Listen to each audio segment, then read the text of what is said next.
He sees a universe where humanity blooms without the warp and knows its flowering will be harvested by a warrior empire that calls mercy a weakness. He refuses to let a different humanity be culled by the logic of conquest and chooses to leave the Golden Corpse seat to test a path that might save both his Imperium and theirs. He orders the Astronomicon to knife sideways through brain tide, its hymn retuned by forbidden calculus and a bled ring of psykers. He binds his will to a webway cyst, seals the leak with his own pain, and steps. The breach opens like a sunrise that screams. A cold blue morning breaks over Chicago's lakefront, gulls wheeling over glittering water, street vendors anchoring umbrellas that the wind keeps trying to fold. A nurse on her way off shift stops at a crosswalk, hears a sound like a cathedral organ inhaling, and looks up. The clouds invert into facets. Sunlight refracts into a spear of gold and black, and the air second skins her face with heat that is light but not fire. The spear unthreads into a man in Baroque armor, whose edges drink daylight and give it back as ordered dawn. Behind him, reality hiccups and knits. A ragged halo of burned sigils closes with a surgeon's neatness, and a single figure in auramite, towering, masked, spear-tipped, lands behind him, knees bending with weight enough to crack asphalt. Two more shapes follow, a hunched, robed adept whose eyes are shutters of red glass, and a coffin-shaped pod that hovers on grav coils, its surface studded with iron prayer nails.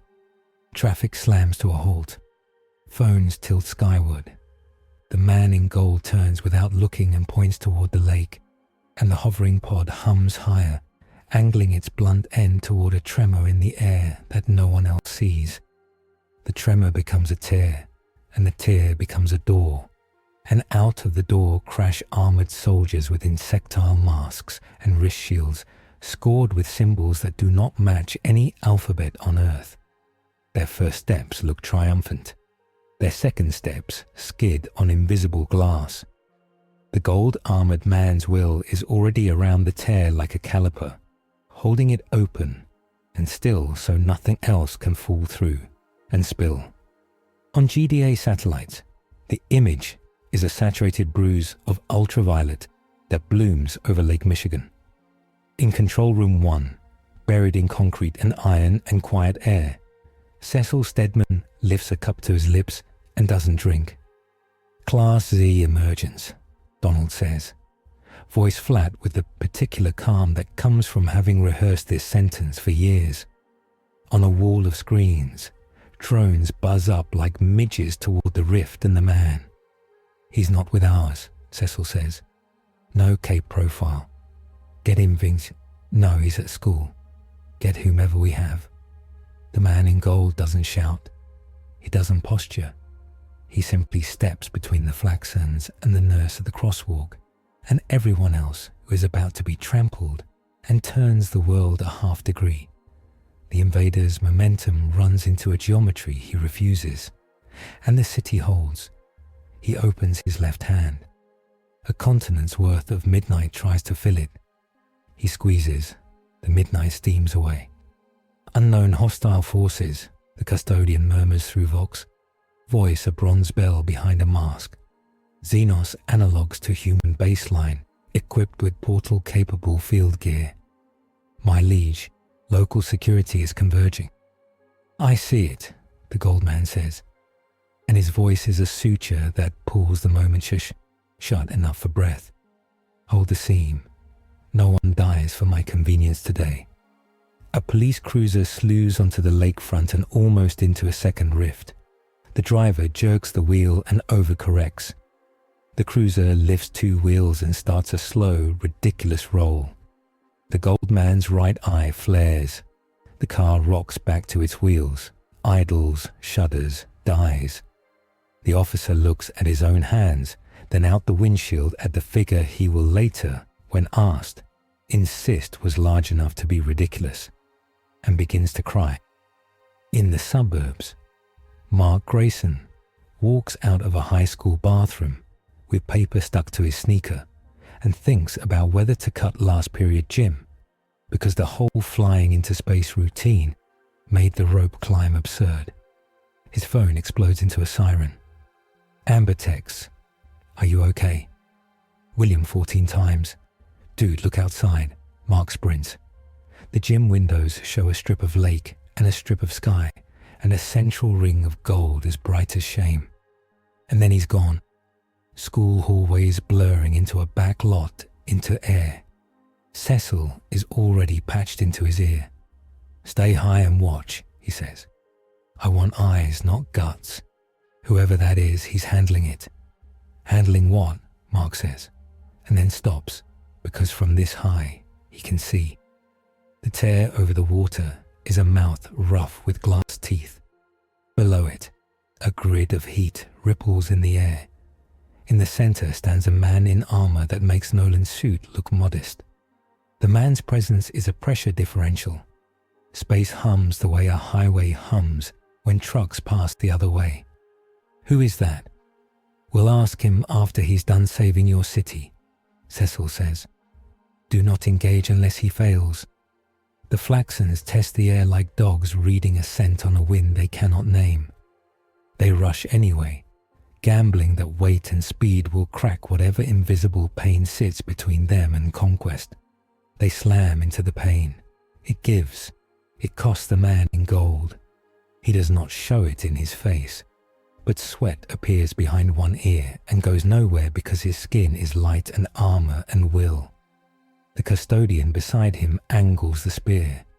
The haft kisses the ground, and a sheet of invisible pressure flexes, a curve of math pinned in place by discipline. A Flaxen captain raises a device and hurls a bright green bolt that is part lightning and part contract with a foreign physics. The bolt is too tidy, too certain of its job. It hits the invisible curve and slides sidelong until it runs into the hovering coffin pod. The pod opens a slit and swallows the bolt. The adept croons. "Exotic field polynomial," he murmurs. "We will study it once the city is not on fire." The man in gold is both here and elsewhere. He is standing on a lakefront and also in a place where songs are machines and pain is a unit of account. He watches, with a mind that is a palace, as other doors bud and threaten to open across the city. An alley mouth near a hospital. A park under winter bare elms. The roof of a museum. He closes them as you close your hand. Each closure takes a sliver. His hand will not forget.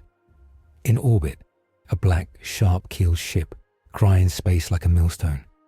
Within, a woman with a steel rosary wound around her wrist watches hololiths. Her eyes are hooded, her jaw set. "We are through," she says to a circle of skulls that are speakers. The Lord of Mankind stands on alien soil. We hold station until his word. Her badge is the letter I nested in blades. Her title is Inquisitor. Her name is Severita Vale. Her remit is everything that leads to sorrow.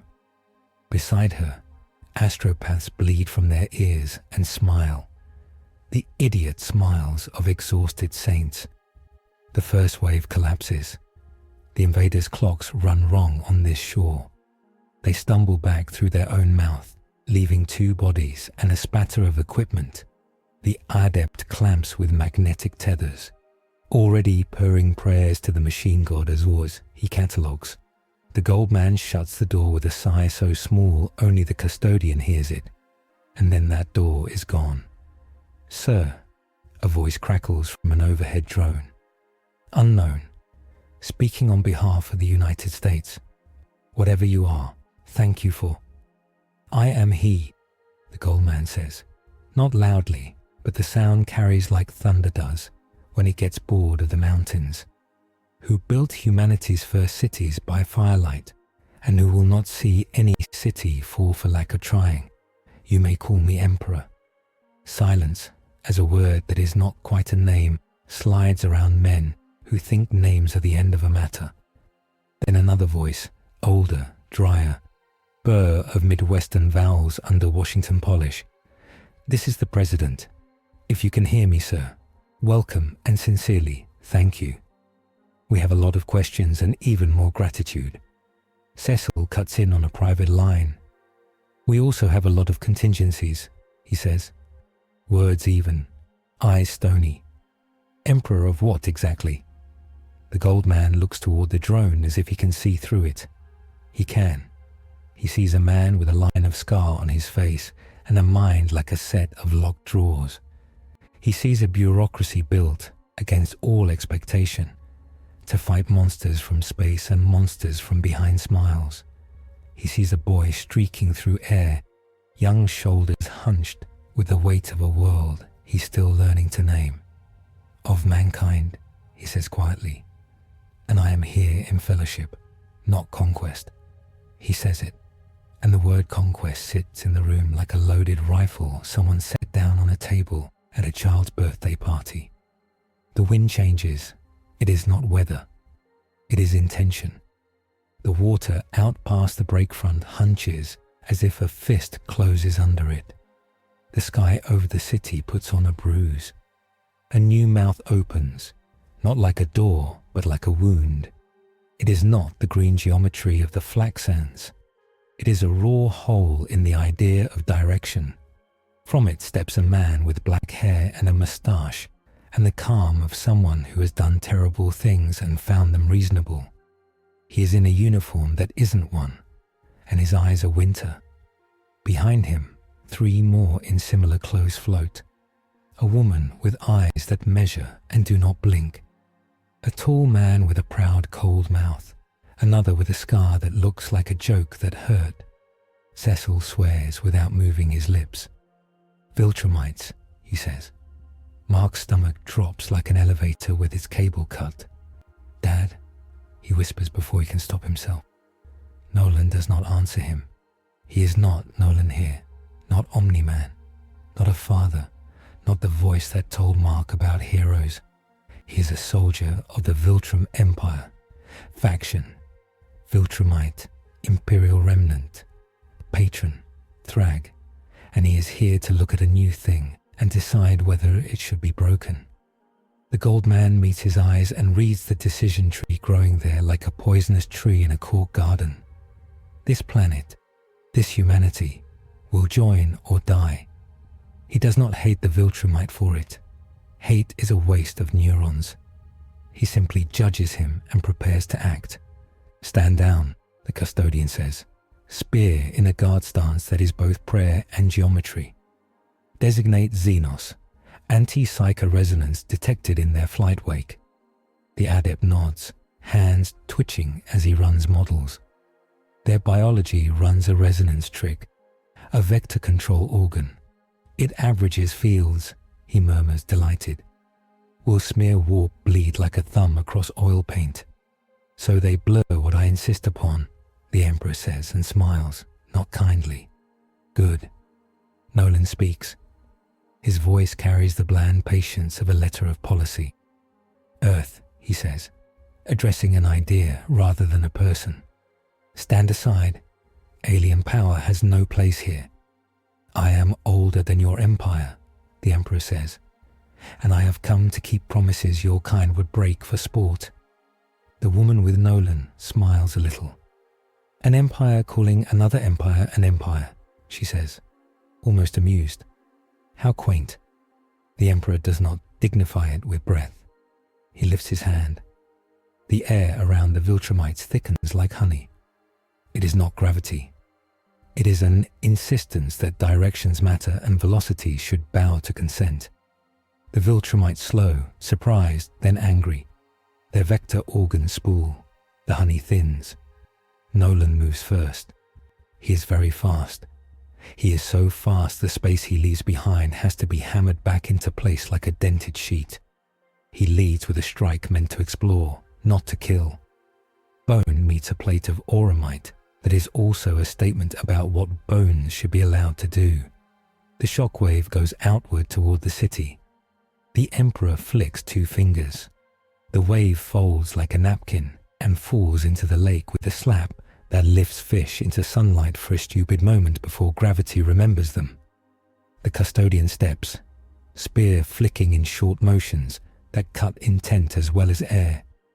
One of the Viltrumites tests him and gets a ribbon of red across a bare forearm that shouldn't be possible. Auramite meets something more stubborn than meat, but the edge moves like an argument that refuses to be dismissed.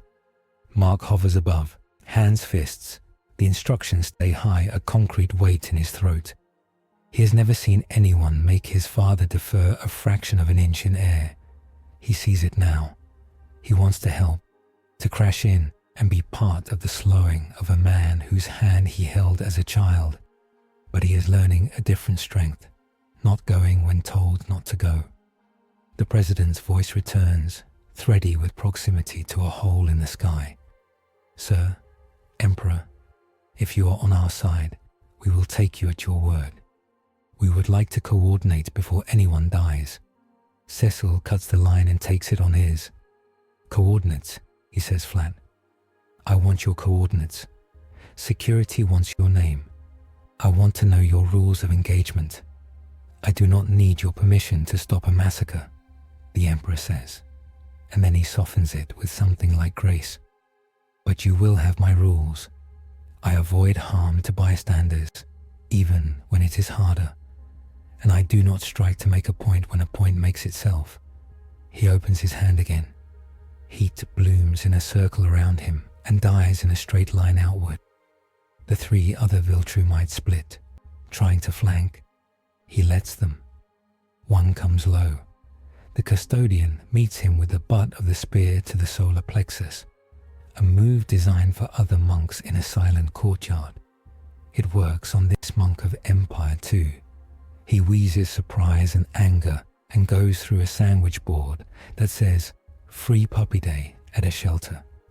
The puppy inside, a beagle with a face like a scolded saint, stares with mild offense at the reshaped wall and then goes back to sleeping.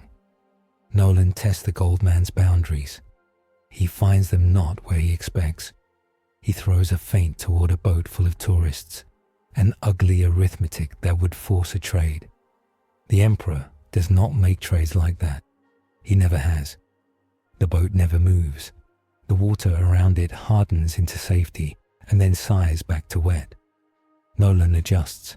He goes for the mind. You have no right to be here, he says, cutting at fault like a lawyer. This is our world to judge. I am not here to judge your world, the Emperor says. Only yours. He closes his hand, not around Nolan, around the concept in the air between them, that the straight line from strength to rule is the only good line. He squeezes until it creaks. Nolan's face shifts a shade from winter to a colder winter, and then he is not talking anymore. They fight. It is not a ballet. It is an argument written in impacts and halted shockwaves, and the slow, relentless migration of the battle away from crowds and toward the lake. Because one of them cares about crowds and manages the geometry. The Viltrumites aren't fools. They shift to a plane. They fall back into their hole as if it were a pair of arms. The hole closes with a sound that is not a sound, but an end of promise. The air tastes of pennies. Silence opens, and into it the city breathes. The Emperor lowers his hand. He turns to the custodian. Status? Seam holds, the custodian says, voice steady, not trusting the quiet. Casualties light. Xenos reconnoitering. Their field did smear warp projections as predicted. The adept grins like a man who has just been handed a new forbidden tool. It is beautiful, my lord, he whispers. Ugly, morally, but beautiful. The hovering coffin pod opens and a woman steps out wearing white. That is also armor, and a badge that is a skull with wings. She is not the Inquisitor. She is a Medicae.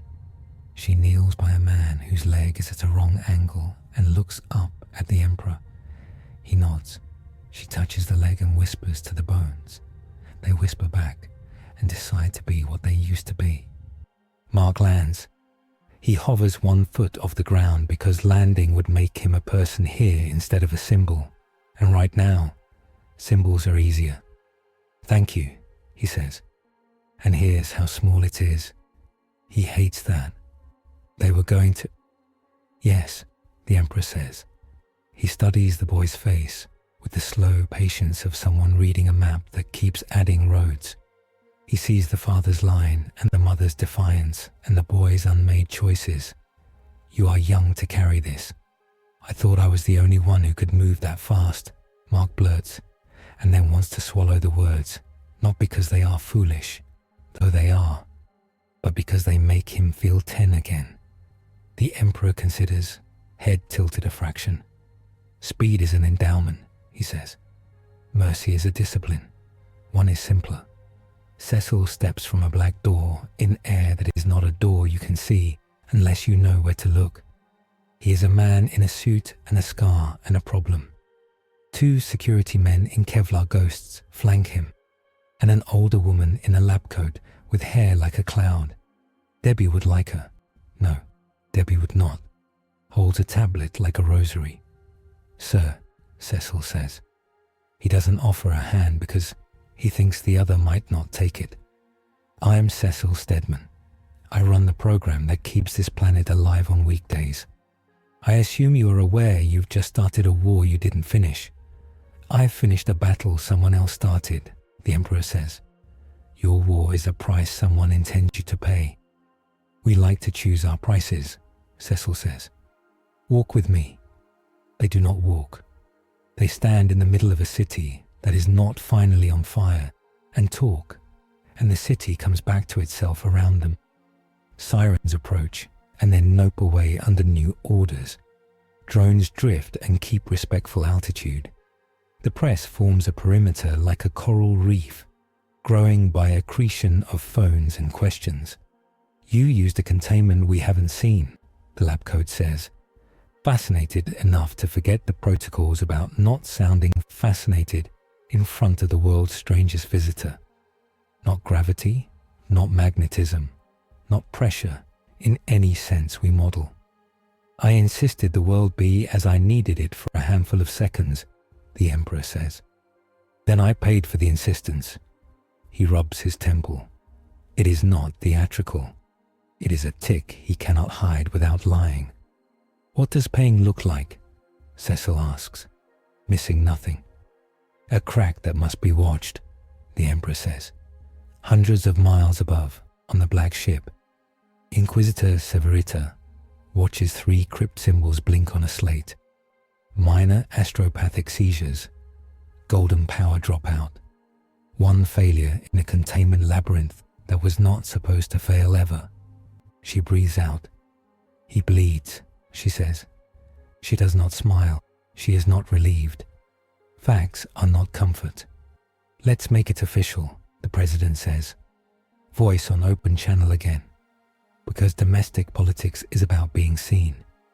Emperor, if that's the right address, we offer you our thanks and our hospitality, contingent on our security advisor's recommendations. The last clause is for voters. The first is for anyone with eyes. Your hospitality is not mine to need, the Emperor says, but your questions are mine to honor. Start here, Cecil says. Why are you here? The Emperor looks at the city with its elaborate salt of lives. He looks at the boy with his clenched jaw and the man behind the boy who is nowhere to be seen, but everywhere in the tremor that ran through the air. He looks at the hovering pod full of captured alien field tech and the adept already learning the wrong lessons. Because I saw a kind of humanity that could be spared a chain, he says at last.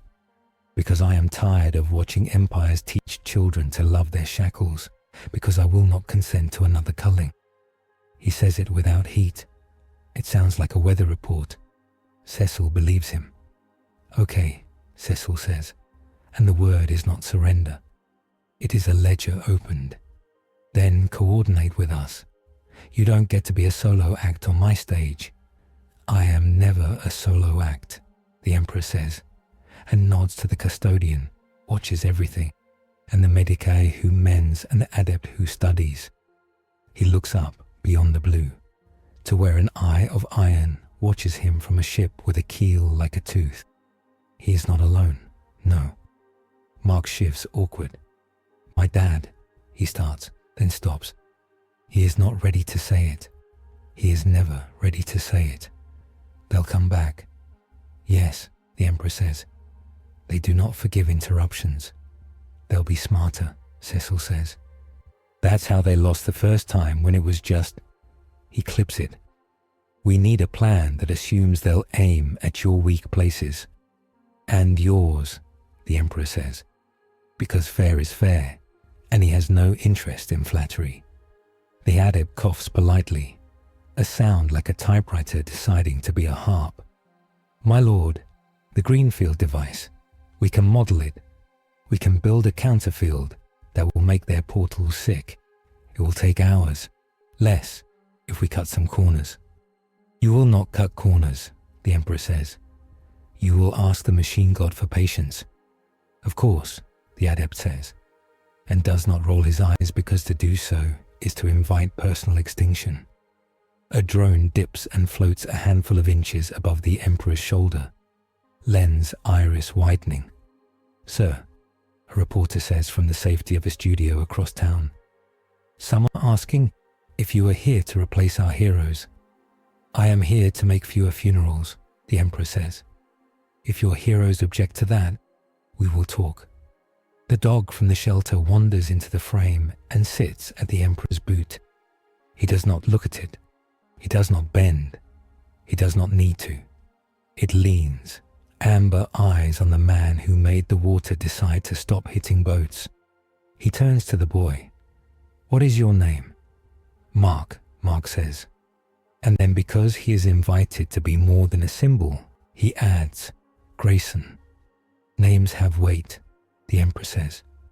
Use yours carefully. The next time your father comes, he will sell you a theory about weight and duty. I will sell you a different one. Buy neither without reading the fine print. I'm not buying my dad, Mark says too fast. He hates himself for how much he wants to believe it. Cecil's phone buzzes. Donald leans in to murmur without moving his lips. Sir, coalition chatter. The Viltrumites didn't come alone. They're stirring allies and enemies both. Of course they are, Cecil says. He looks at the Emperor. You're going to want to meet our intelligence people, properly. That means a building.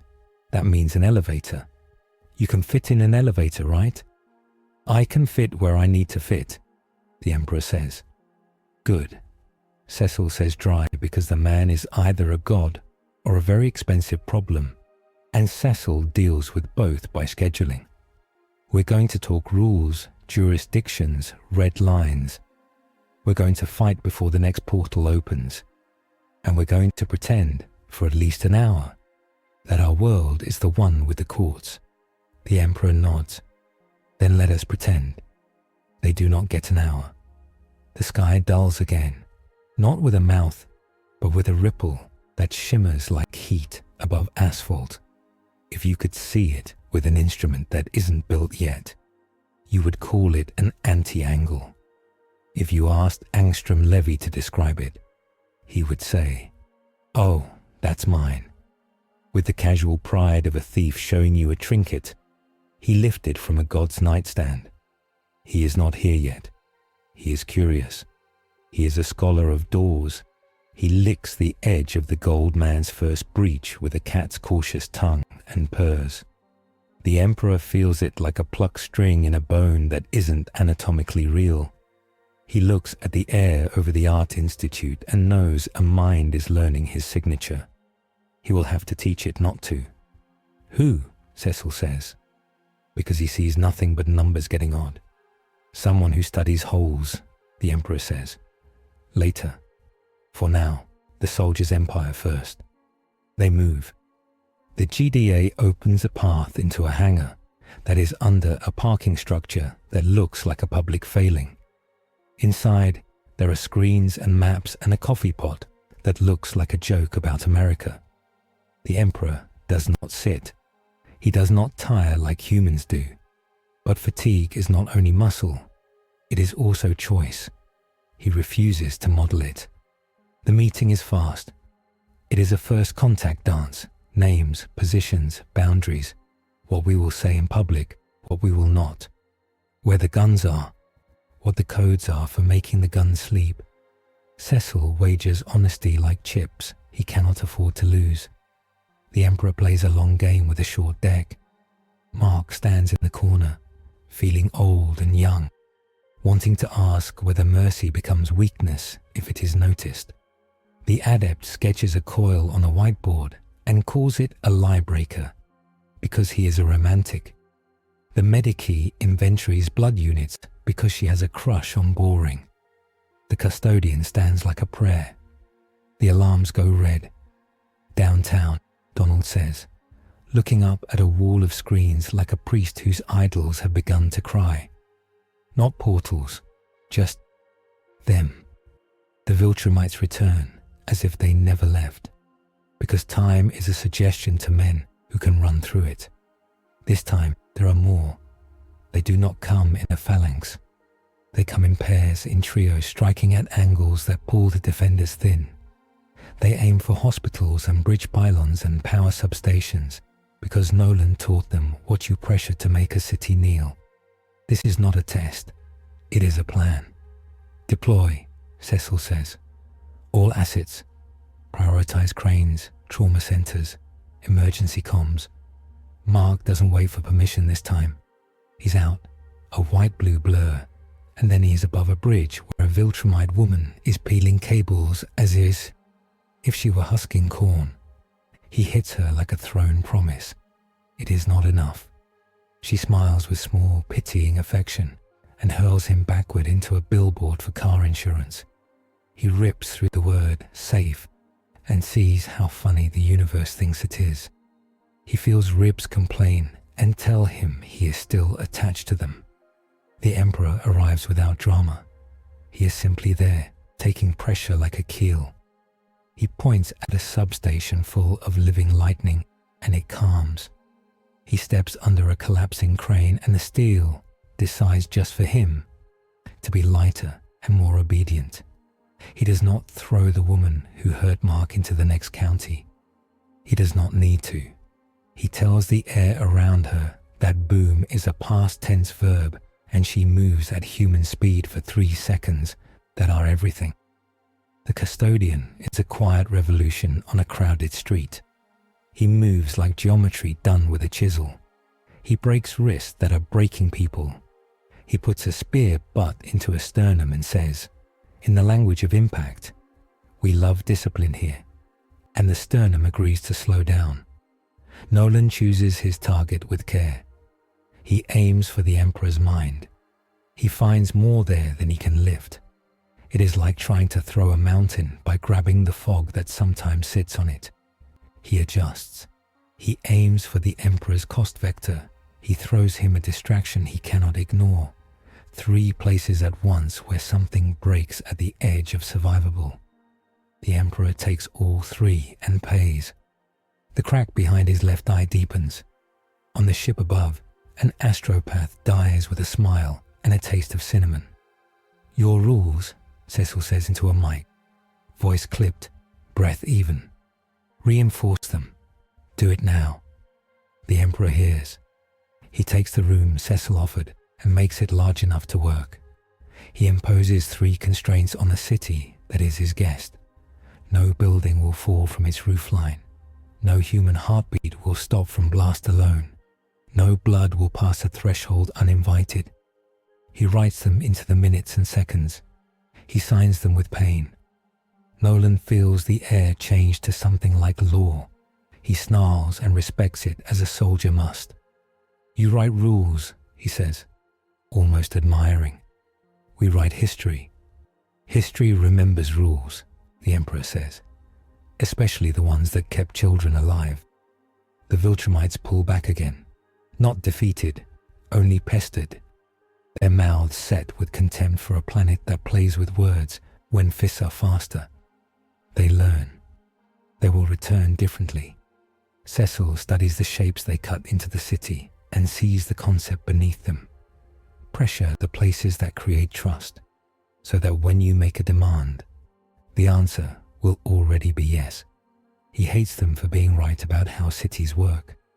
Next time, he says to the Emperor, they'll bring something that makes your kind of tricks harder. They have already tasted the shape of my insistence, the Emperor says. They will look for salt to throw on it. They will bring nulls. I will need anchors. Your boy can be one. Mark blinks. Me. You are of this place, the Emperor says. I can lean on you without breaking the floor. Cecil files it. He will worry later about what it costs a boy to be a wall. They fall into a war council because there is no other time to do it. It is in the hangar where maps have taken to lying neatly for the first time in their lives. The president is a voice, the mayor is a voice, the chiefs are voices. Debbie, who is not invited and is not a voice, sits at a kitchen table staring at a phone that does not ring and has the distinct sensation that the world is trying to skip a page. We can evacuate sectors, the mayor says. We can put hospitals underground. We can... You can't move a city in a day, Cecil says. You can only change where it chooses to stand. He points. This is where we stand. We build a perimeter around the things they want to break. Electrical, water, children. We layer it with metal and men, and our friends. A nod at the Emperor. Laws. The Medicae clears her throat. Children should not be bait, she says. They are targets whether we like it or not, Cecil says, not unkind. We choose where the blast lands, or we let them choose. The Emperor listens. He does not interrupt. He feels the anti-angle ripple again, distant but coming closer, like weather you can smell. He palms the ache behind his eye. He does not let his hand tremble. Mark watches the custodian and recognizes something. A soldier who does not mistake obedience for virtue. He drifts closer. Do you always stand that straight? He asks, trying for lightness because the alternative is letting the tremor show. It is easier than bending when you should not, the custodian says, friendly enough to count. Your father bends in the wrong places. Mark flushes. You don't know him. I know men who push cities until they make the sound they want, the custodian says. I know the sin of confusing strength with truth. You're a soldier too, Mark says, angry now, the way only the young are when they realize the adults have been watching too closely. What'd you confuse? Duty with love, the custodian says without flinching. I am working on it. The adept has his coil built in simulation. It hums in his mind beautifully. It will break a portal's ankle, make it trip on its own foot. He needs power that the city doesn't have. He needs a prayer that the Emperor's cracked eye can afford to say. Do it, the Emperor says before the adept asks. But you will not plug it into a hospital. Of course not, the adept lies, and then catches himself and says, of course. He will steal power from a football stadium instead. The president, who has been quiet while a general named nothing and everything whispers in one ear, comes back on the line. I'm sorry, he says, which is a phrase not often heard over secure channels. But we are getting pressure from friendly governments, from less friendly ones. They want to know whether this is a domestic issue or a planetary one. It is a moral one, the Emperor says. That won't fit in a briefing, the President says, which is true. Cecil translates. It is a planetary one. Tell them to send help if they have it, and to sit down if they don't. Copy, the President says, relieved to be told what to say. From orbit, the Inquisitor finally speaks to the man she serves. She does not use a radio or a wire or a drone. She uses the line that exists because he exists and because once, a long time ago, she said yes when asked whether she would rather know or be happy. My lord, Severita says, and it is a low bow on a bridge of iron. The astropaths fail. The throne's echo in them is thin. Your insistence here costs there. I know, he says. He does not apologize. He does not excuse. Hold. Always, she says. Then quieter. They bring more. A resonance like a bell at the mouth of a well. A thing that will teach them to hurt you better. He acknowledges. He closes the line. He turns to the men and women in the hangar who think, correctly, that a foreign emperor is now a tool and a threat in their hands. You have enemies that speak in fists and in math, he says.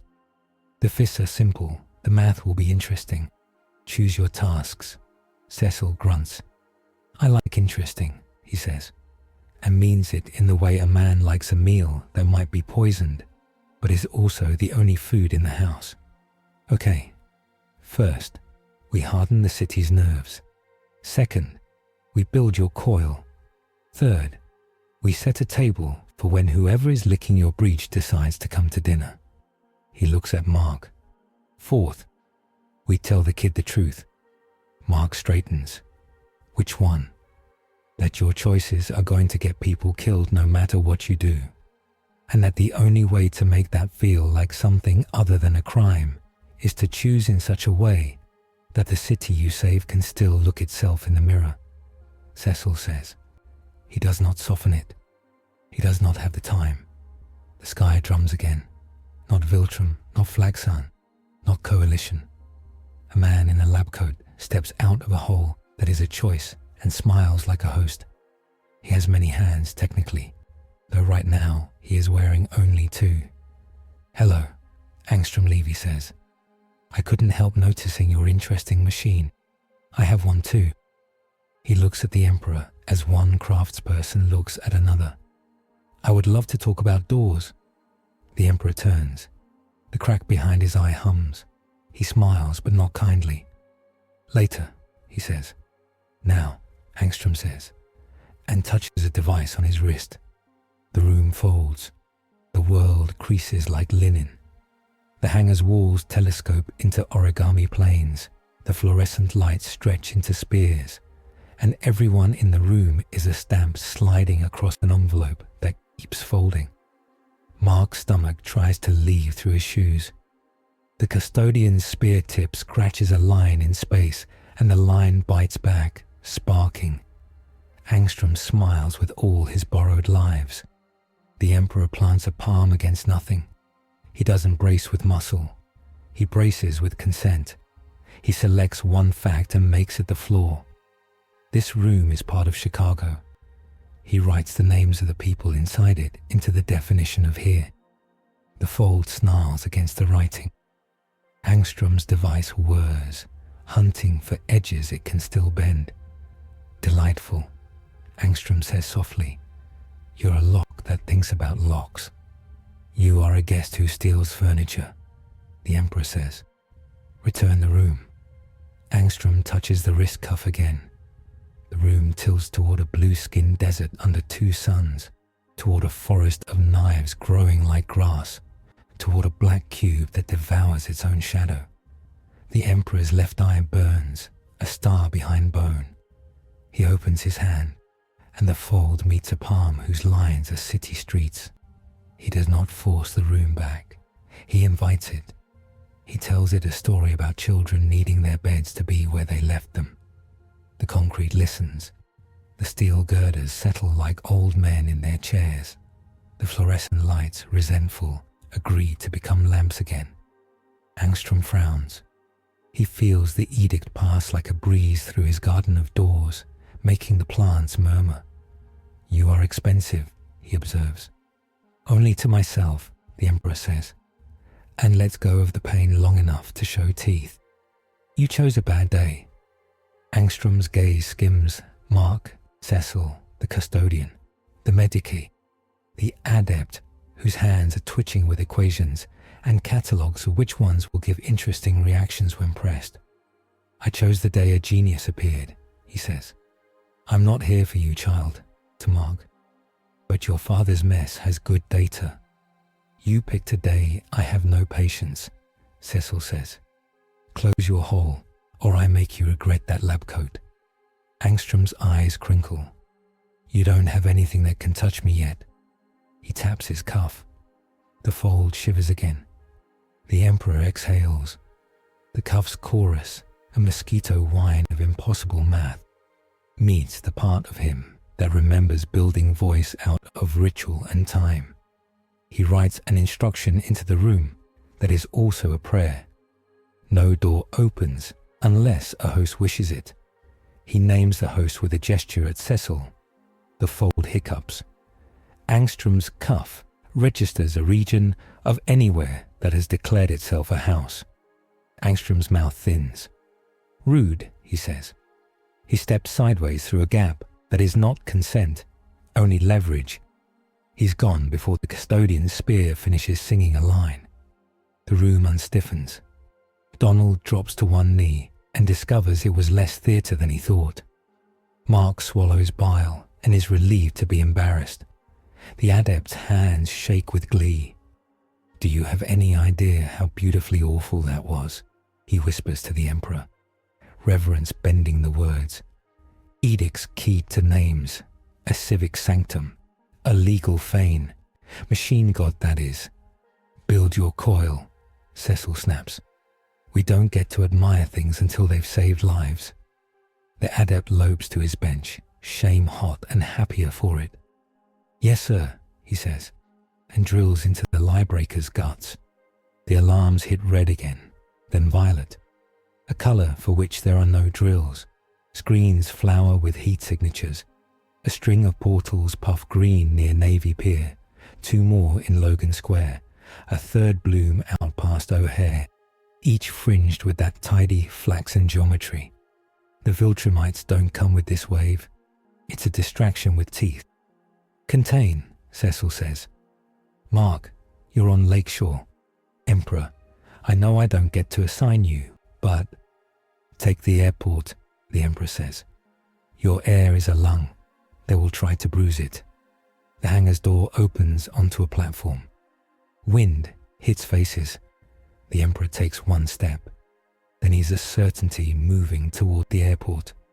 The custodian follows, stride like a metronome. Mark rockets high and east, a blue dash over the river that startles a flock of pigeons into a new religion.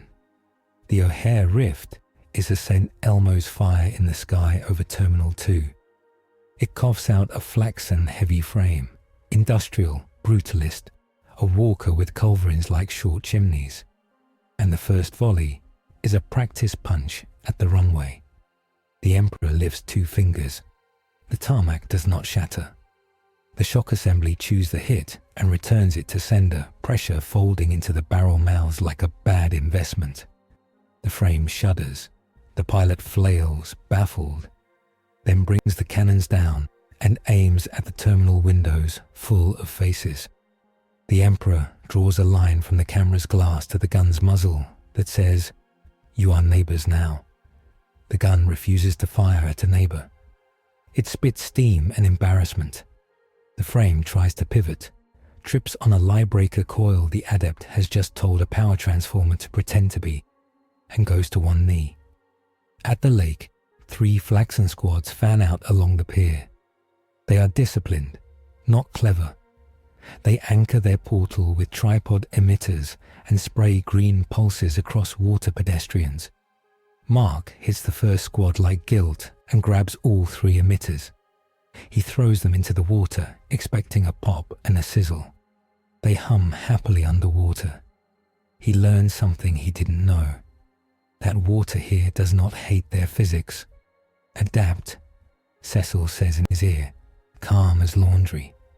They don't share your rules. Change their options. Mark grabs a tourist coin bin and shoves it into the rift's mouth. The bin explodes into useless nickels in 3 universes. He tries a flagpole next. The rift loves it like a straw. He stops feeding it. Try rhythm, the Emperor murmurs in his ear. Voice like a bracket. Your enemy built this on a beat. Offbeat it. Mark blinks. He is not a drummer. He is, unfortunately, someone who has had to do push-ups to metronome for a football coach. He hears the pulse in the portal, clumsy, almost cocky. He claps air against it, a palm heel strike off count. The rift coughs. He hits it again, wrong on purpose. It closes like a mouth told a joke it resents. Nice, Cecil says. Admiration rationed but real. Do it again. He does. He knocks the other two out of phase and then out of existence. The Flaxons look at him like he has performed a magic trick they want to buy. He's still on the pier when the Viltrumites return. They do not announce themselves. They crash down like butchered angels, 3 here, 2 at the airport, 1 by the Art Institute, and 1 through the window of the ICU. Cecil's told himself wouldn't be hit today. This wave fights less like soldiers and more like saboteurs with grudges. They cut and run, bleeding morale, not muscle. Nolan meets the Emperor over runway 10. They hit once, twice, a 3rd time. Then Nolan's mouth curls. He has learned. He doesn't go for a ship of civilians or a bus. He goes for the Emperor's insistence itself. Your rules, he says, and punches not at the Emperor's body, but at the column of air under his edict. The sound is a struck bell. Pain lances the Emperor's eye. The local edict wobbles. A baggage cart flips. A man drops a bag and doesn't notice until later that he is praying. The Emperor answers with logic. He narrowcasts the edict down until it is a ribbon around Nolan and himself. Here, during the moment you strike, no vector flows unless both of us consent. Nolan's fist arrives at a patch of air that says we are 2 men with a hand on a table. Nolan grins and refuses to consent. For 1 second, physics remembers how to be polite. The second ends with a crack in the Emperor's skull and a sliver less light in an astropath's crown. He accepts it. Nolan shifts tactics. He dips toward a 737 rolling, leverages wake, kicks it into a yaw that should kiss jet fuel and fire. The Emperor doesn't reach for the plane. He reaches for the pilot's memory of training and turns it loud. Hands find toggles, feet find pedals. The plane composes itself and sulks down safely. The first victory builds, not explodes. The lie breaker coil finishes coming online in a substation barn behind Soldier Field, drinking power stolen from a stadium whose lights blink in confused applause. The adept speaks to it and calls it by its silly romance name. It throws a braided signal into the green bolts worldwide. The portals cough in harmony, and then their harmonies collapse like a choir that can't find its note. The Flaxons stumble and retreat, leaving 2 frames, 5 emitters, and a metal saint's worth of field math. At the hospital, a Viltrumite with a drawl and a taste for cruelty shoulders through an ICU window. He aims to make helplessness the point of the day. The Medicae is not a fighter. She is busy convincing an endocrine system to stop drowning in its own adrenaline. She does not look up. The custodian is there to see her not look up. He meets the Viltrumite in the hall, and the first hit is a bell in a temple that hasn't had worshippers in a century. The Viltrumite smiles like he missed this. He feints high and comes low. The spear's heart narrows. The custodian takes the hit and gives a disciplined negation.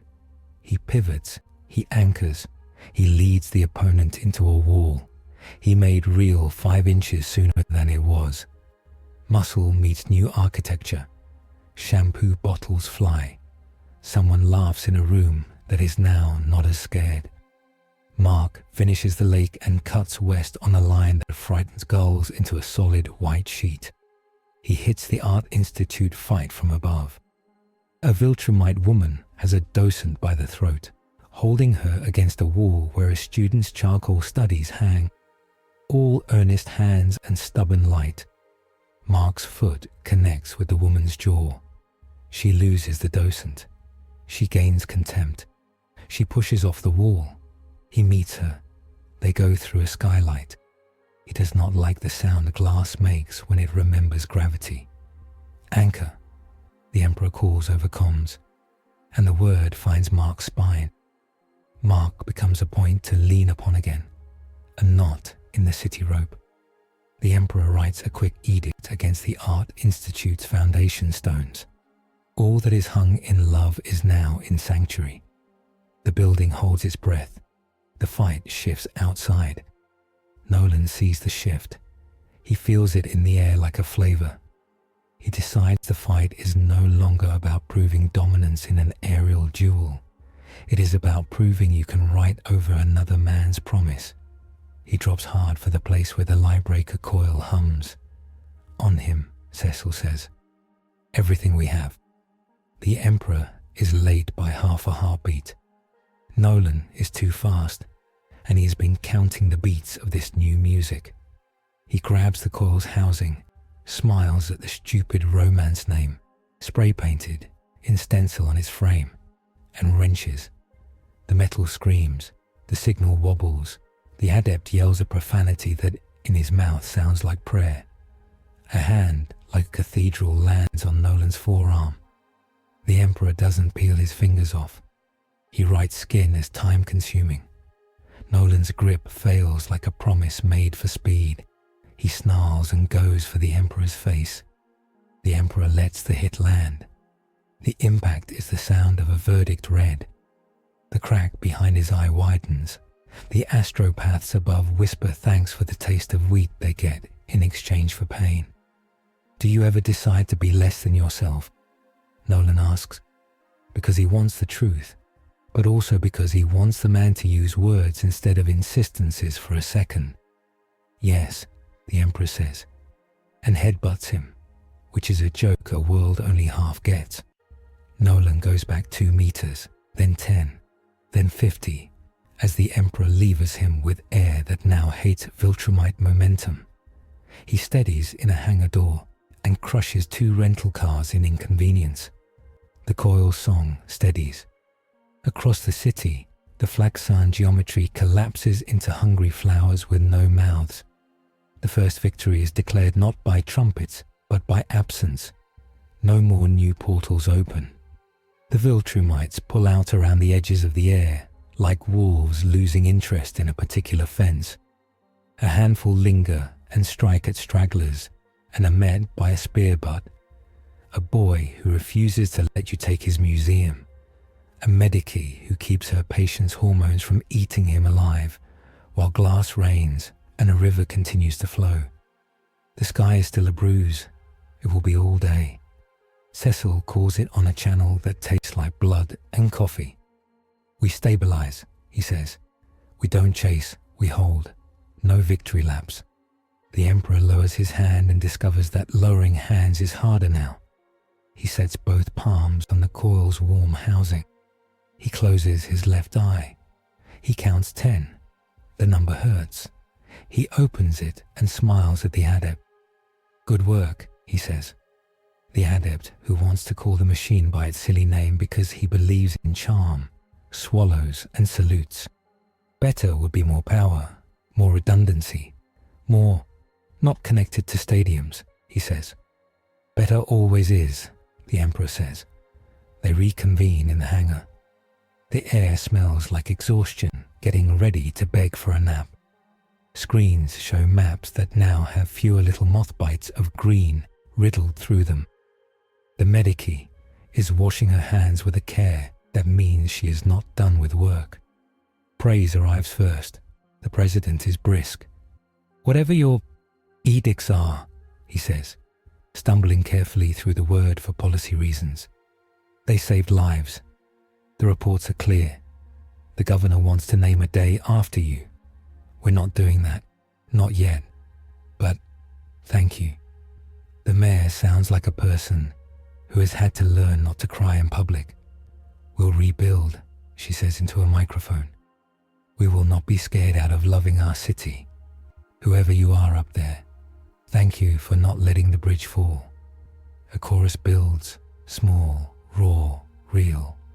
Paramedics, cops, a teacher who moved a class of kids under a table and kept them quiet with a whispered story about brave pigeons, a janitor who turned off a gas main at the right second.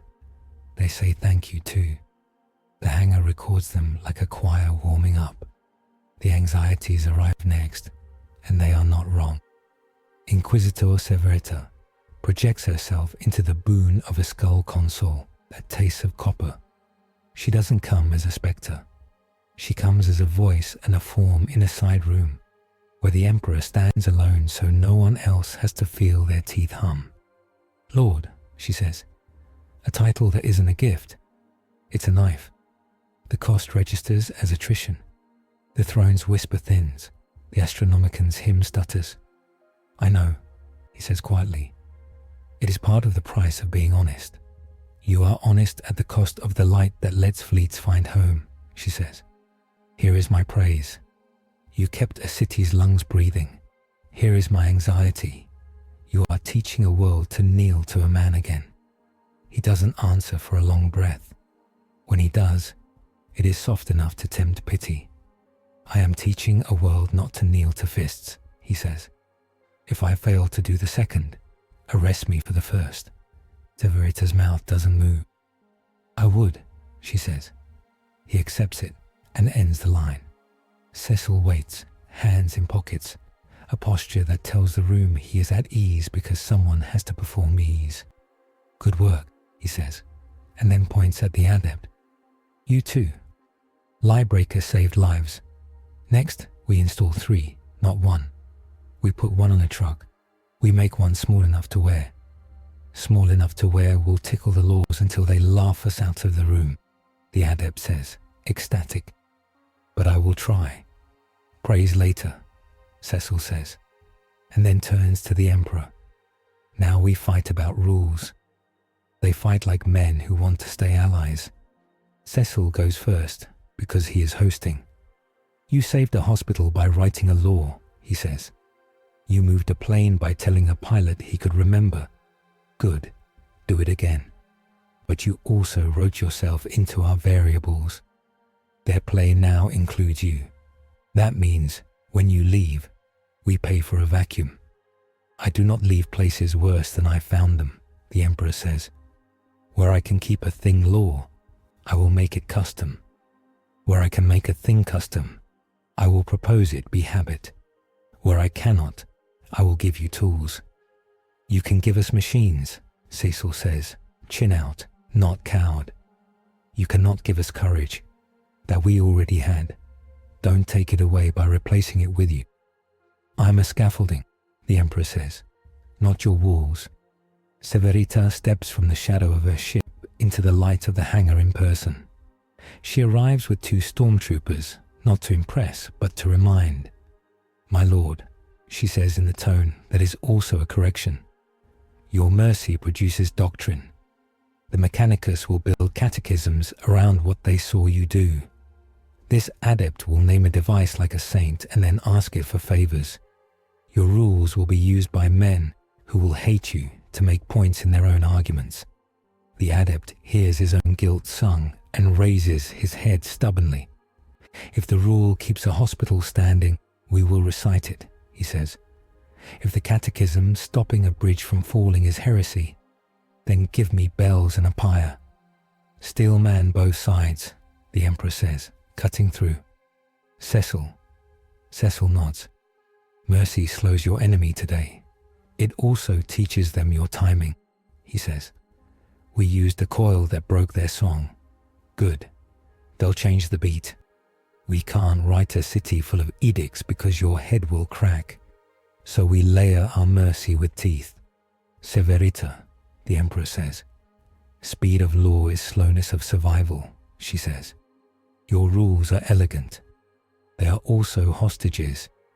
Every time you build an edict to save a child, you create a thing that can be turned against someone else's child when you are not there.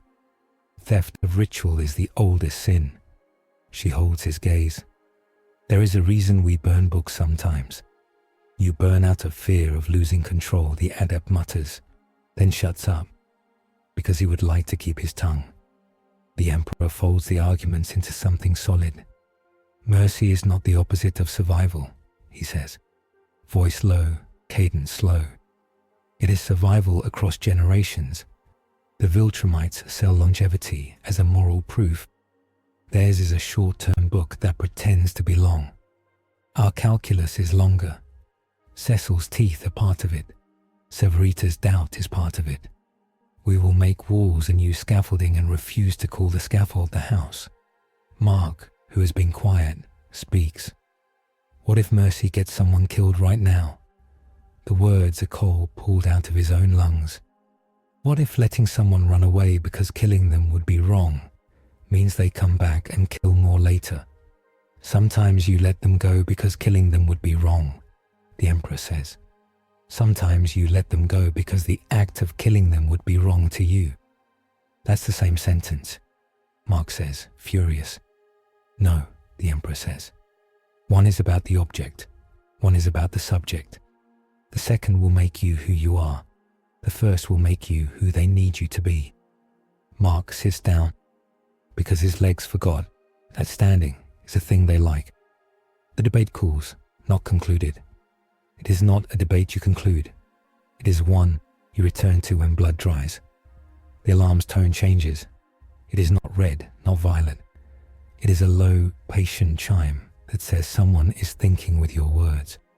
The wall of screens shows a smear of nothing over the loop, a place that looks like an erased square on a chalkboard. Null, the lab code says. Glasses crooked. A literal null, not a field, a defined absence. Our sensors return zero. The Emperor knows the taste from the old wars, conditions hostile to the concept of condition. He looks toward the city and sees a hole where consent will not sit. He's learned fast, he says. Angstrom Levy has friends, or he is a quick study. The smear widens. Its edges are too sharp. Streetlights don't shine into it. They end at the border, offended. The first responder who walks into it because he thinks it is smoke only makes it 3 steps before he is not a responder, or a he, or an anything.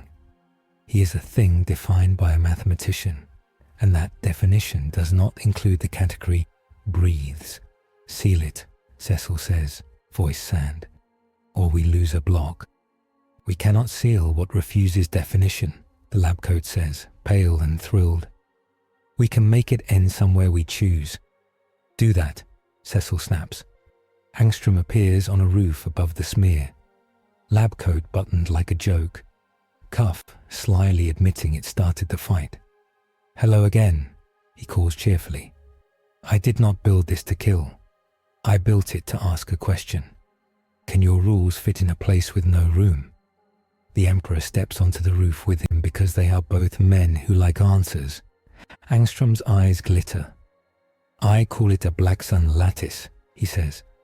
It subtracts orientation from the domain. No time, no distance. Your edicts need both. What happens to an emperor who cannot define his court?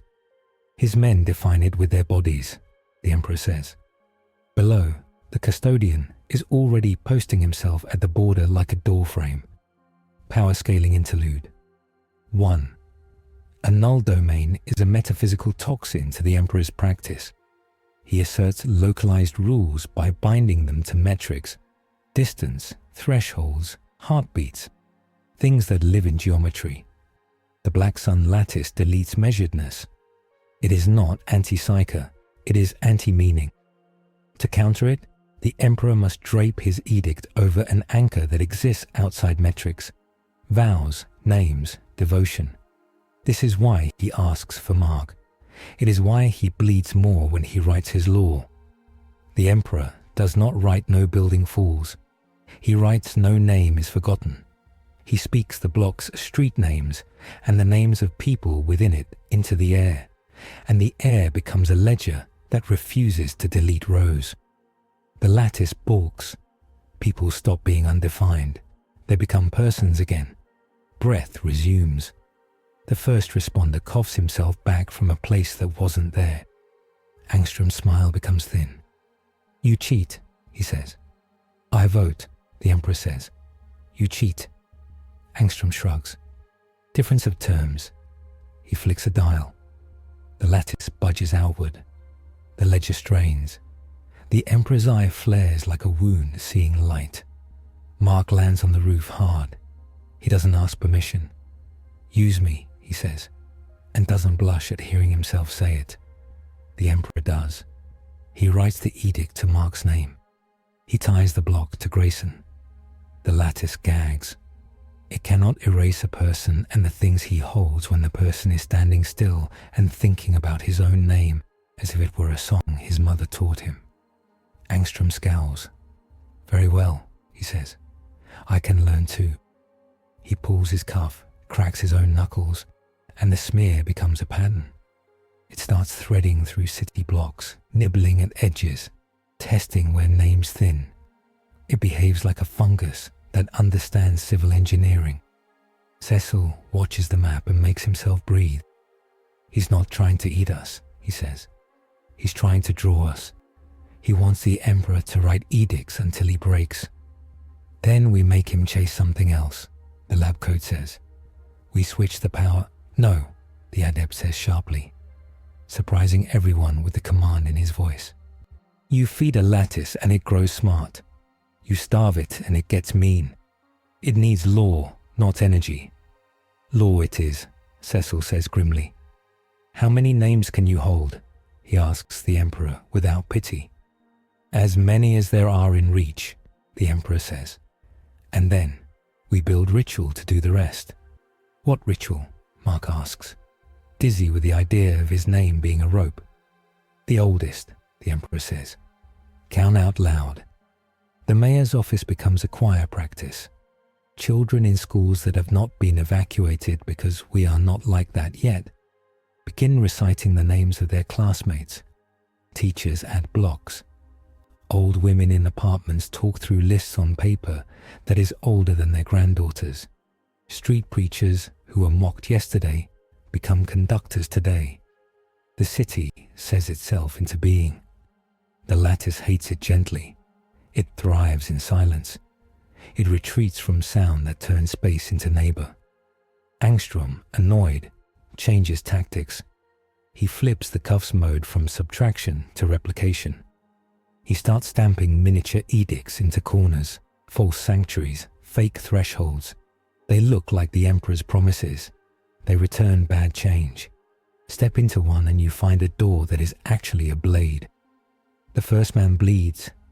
The Emperor tastes the betrayal like metal. He looks at Angstrom with a very old expression. Do not counterfeit vows, he says. Angstrom is tired of not winning. He brings in an ally, a Viltrumite scientist with eyes like poison glass, a man who wears a ring that hums with amplified resonance. We call him Calf, Nolan says over a ghost line, dug straight through disgust. He builds ugly things. Calf drops into the air above the lattice, ring singing. It pulls the Emperor's edicts into noise. It makes the city's counting skip beats. It turns names into syllables that feel like water in a mouth.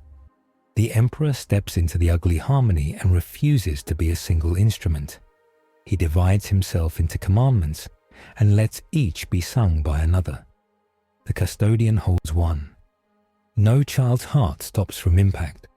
The medica holds another. No patient dies for lack of breath. Cecil, to his own surprise, holds one too. Emergency lines never drop mid-sentence. Mark holds the most dangerous one. Bridges do not fail. It works because the work is shared. The ring squeals like a chain losing teeth. The lattice staggers. Angstrom curses, very human. Calf adjusts and aims the ring not at the city, but at the man. The hit is not visible. It is conceptual sand poured into the gears of insistence. The crack behind the Emperor's eye becomes an ache that wants to be a sky. He feels the astronomicon dim and makes himself not flinch, because flinching would kill a man on a gurney 2 blocks over. He takes the hit. He moves anyway. He moves because when he was a boy in a cave, he learned that pain is a tool with bad manners. Calf drops low. grinning with the special pleasure of a man who hurt someone he thought could not be hurt. The custodian's spear takes his smile away. It rips his lip. It does not end his mouth. He shows very white teeth and slaps the custodian into a mural that has survived 3 renovations. The mural suffers a new restoration opportunity. The Emperor abandons elegance. He grabs Calf by the hand with the ring and tells the ring a story about being jewelry. Rings are not meant to lead. The ring sulks and stops singing. Calf's mouth gets small. Nolan is suddenly there, wingman and executioner, and the fight becomes a chain of decisions that would insult a man who cares about beauty. Severita's ship sends a sign into the sky, a brief flare no one else sees. It is the kind of warning Cold Wars recognize. Robot watches it from a garage, files the shape in a drawer labeled things to build. He does not deploy, he computes. The city keeps saying its names. The lattice keeps hating it. Angstrom begins to look tired and then amused again, because tired minds go to funny places. He decides to ask a different question. What is the Emperor outside the context of his own world? He opens 10 doors, not big, not showy, small. He puts them under people's feet. Some lead to fields, some to rooms like this one in places where Chicago is a joke, some to oceans with different fish. He doesn't push anyone through them. He lets choice work as a weapon. The Emperor feels the hatches unclick. He cannot write an edict against choice. He can only write one for choosing well. He wastes one breath on the hope that people will not walk through doors labeled better. Then he takes the next breath and asks the room for help. "Give me a room with no doors," he says aloud, because ritual likes being declared. The room gives him a stadium tunnel and an old church basement and 2 school auditoriums.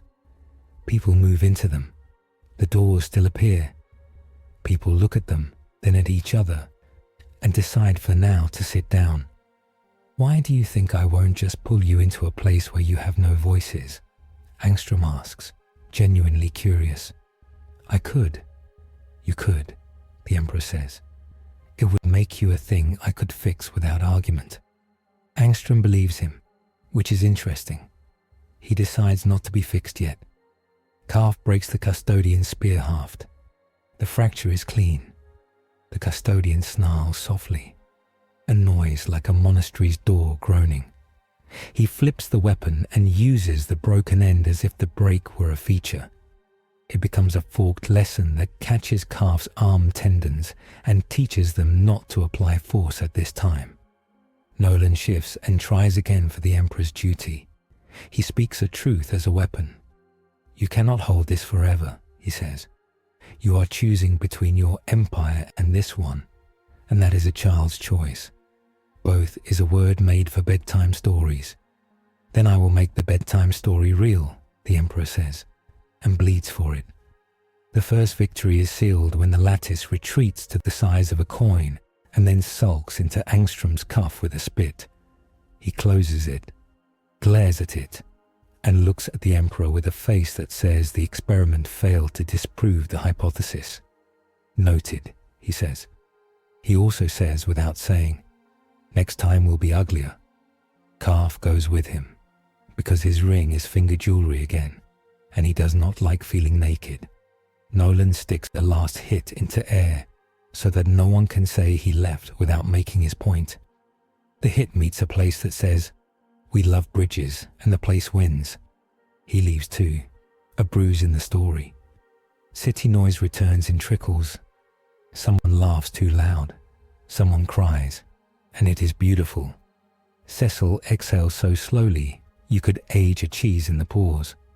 "We live," he says. "Good. Now we argue about what that cost." The Medicae finishes suturing a man's face and stands under a vent that blows air like forgiveness. She looks at the Emperor as if she were a teacher, and he a student, whose assignment is half lovely and half risk. "Your eye bleeds," she says. "It is not blood," he says. "It is a kind of light that forgot its job." Sit down, she says. He does not. She pushes 2 fingers against his temple and whispers a technique that was not in her textbooks. It buys him minutes. He spends them immediately. In the war council that follows, the arguments come as they must. Mercy versus survival.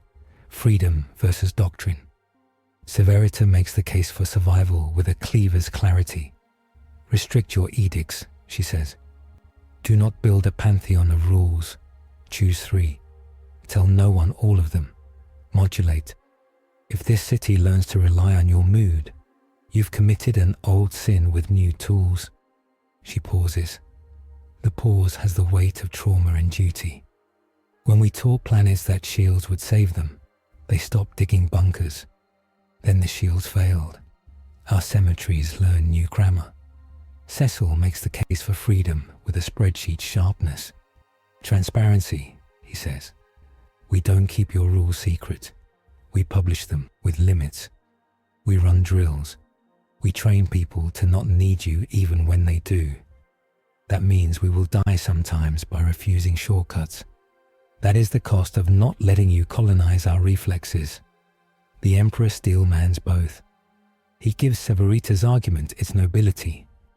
There is honor in building men who can live when the light goes out. He gives Cecil's argument its teeth. There is shame in keeping secrets that will get the innocent killed just to maintain control. He makes his own case last. Mercy is not a favor, he says. It is part of your defense plan. Teach it as technique. Write it into protocols. Do not call it soft when it is hard. Mark says nothing because he is busy remembering the lattice eating a man's breath and trying to decide whether he would have walked through one of the doors if it had promised to put him somewhere his father loved him. He thinks he would have. He thinks he didn't today, because a man asked him to hold a bridge with his name. Robot pings Cecil with a message that says, "Impolite machine, I have ideas." Cecil replies with a word that is mostly a sigh. Angstrom does not leave the city clean.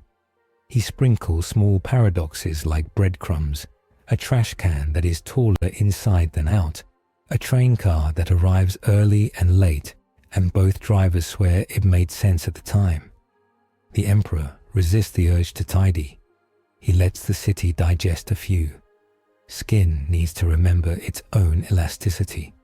Severita's ship takes one more reading of the throne's whisper and sends the result to the place in the Emperor, where a saint once slept and woke to a desert. It is weaker. The fleets wobble. He feels the teeter with a nausea ships do not know. He hates the choice. He refuses to rescind it. They break the council without closure. It is not the last time they will fight. They agree on terms. 3 edicts only, rotating, publicly posted with the phrase Covenant Day appended. Coil deployment in 3 quadrants. Mark as anchor when needed, with Cecil empowered to order him to eat and sleep. Severita keeps her hand on a lever the Emperor will not ask about, and she will not tell him she will pull if he becomes a god to a city that kneels. The alarm that interrupts them is not a siren. It is a prayer bell. A street preacher started by accident. He is reciting names into a megaphone, and the feedback harmonics line up so the sound goes thin and long. The city answers with a standing wave. Under that tone, the Viltrumites return in scattered notes, uncoordinated on purpose, probing. They do not bring calf. They bring a man who smiles like architecture. General Craig, Viltrumite Command, Echelon, Golden Age graduate, faction, Imperial remnant, loyalist, patron, Thrag. He has no ring. He has a posture like a metronome and a knack for making opponents make themselves small. He lands on the lake as if he is entering a ballroom and bows at the Emperor's coast. Choose now, he says pleasantly. Do you kill us all for your mercy? Or do you let us break your city in places we like? Third option, Cecil says on a city feed. We break your narrative and make you fix potholes for community service. Craig's eyes crinkle. Your steward has jokes, he says. My steward has lungs, the Emperor says. I keep them intact. Craig moves as if gravity just applied for a permit, and he denied it. He is faster than Nolan, not because he is stronger, but because he wastes nothing. He tests the Emperor with a perfect line. The Emperor breaks the line not with speed, but with refusal to recognize it. He changes the room. Craig's surprise lasts less than half a blink, and then he smiles again because new toys are fun. They fight and talk. They argue with hands. Craig proves a point. He can hurt the edicts by choosing where to hit, not what.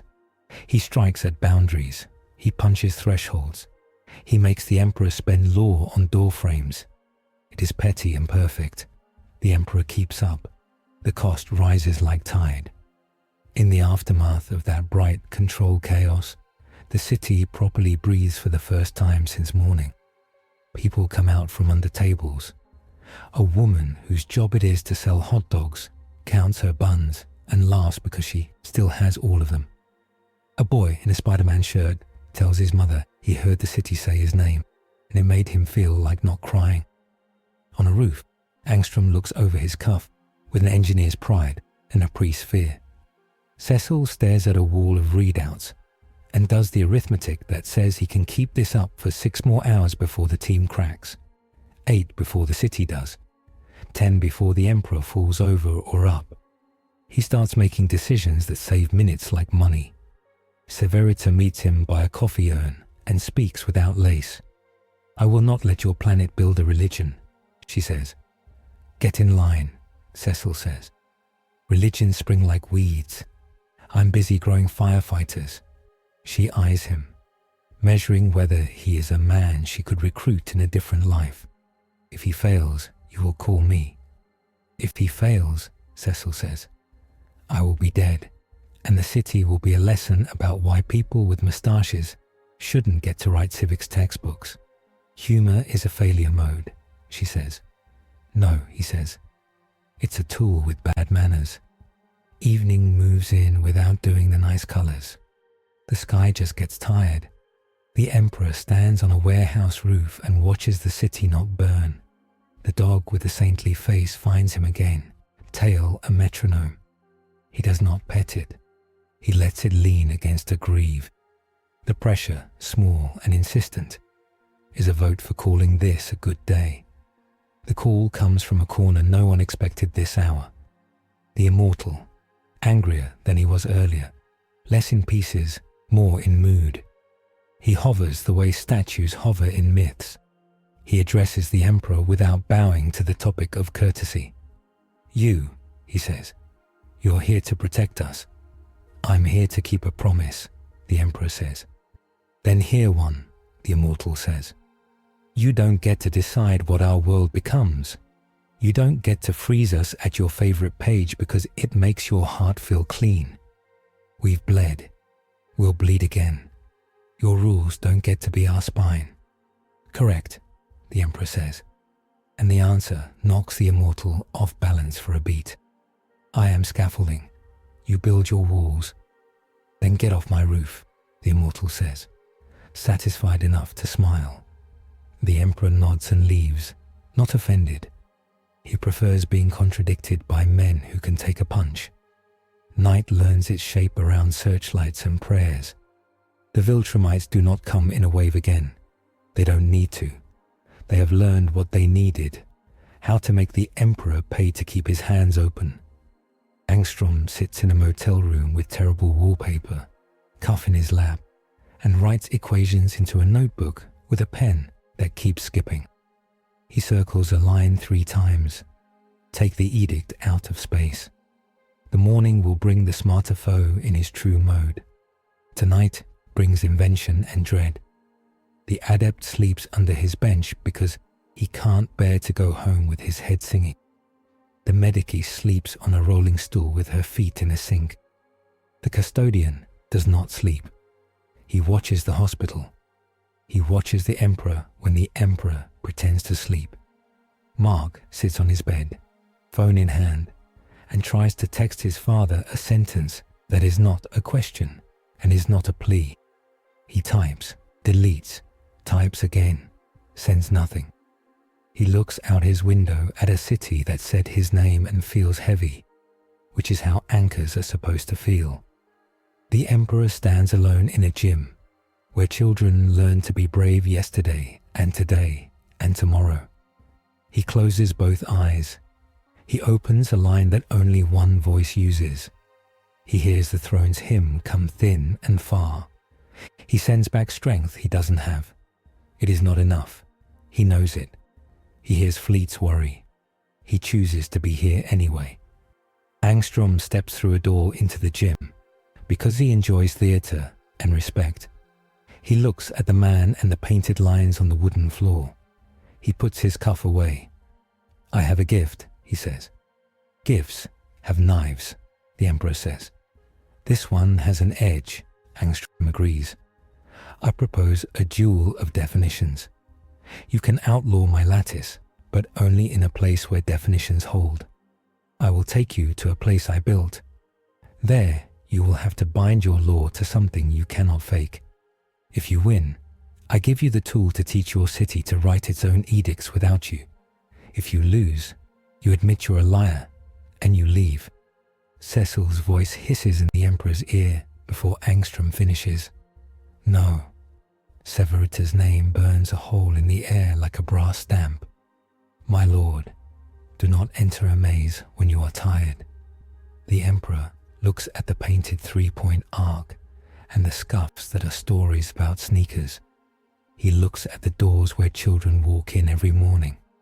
He looks at the man in the coat who loves phrases more than people and sees that the only way to keep this world from becoming a house he has to live in is to teach it to hold some walls up itself.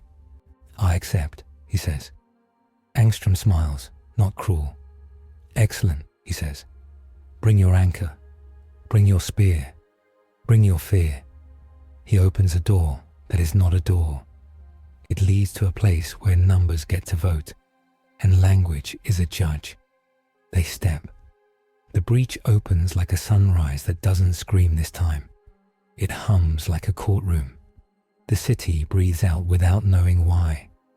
The knight advances one square on the board and waits, patient, for morning. They step into an argument built of lines and light. The floor is a grid of proofs. The walls are axioms etched in cold luminescence.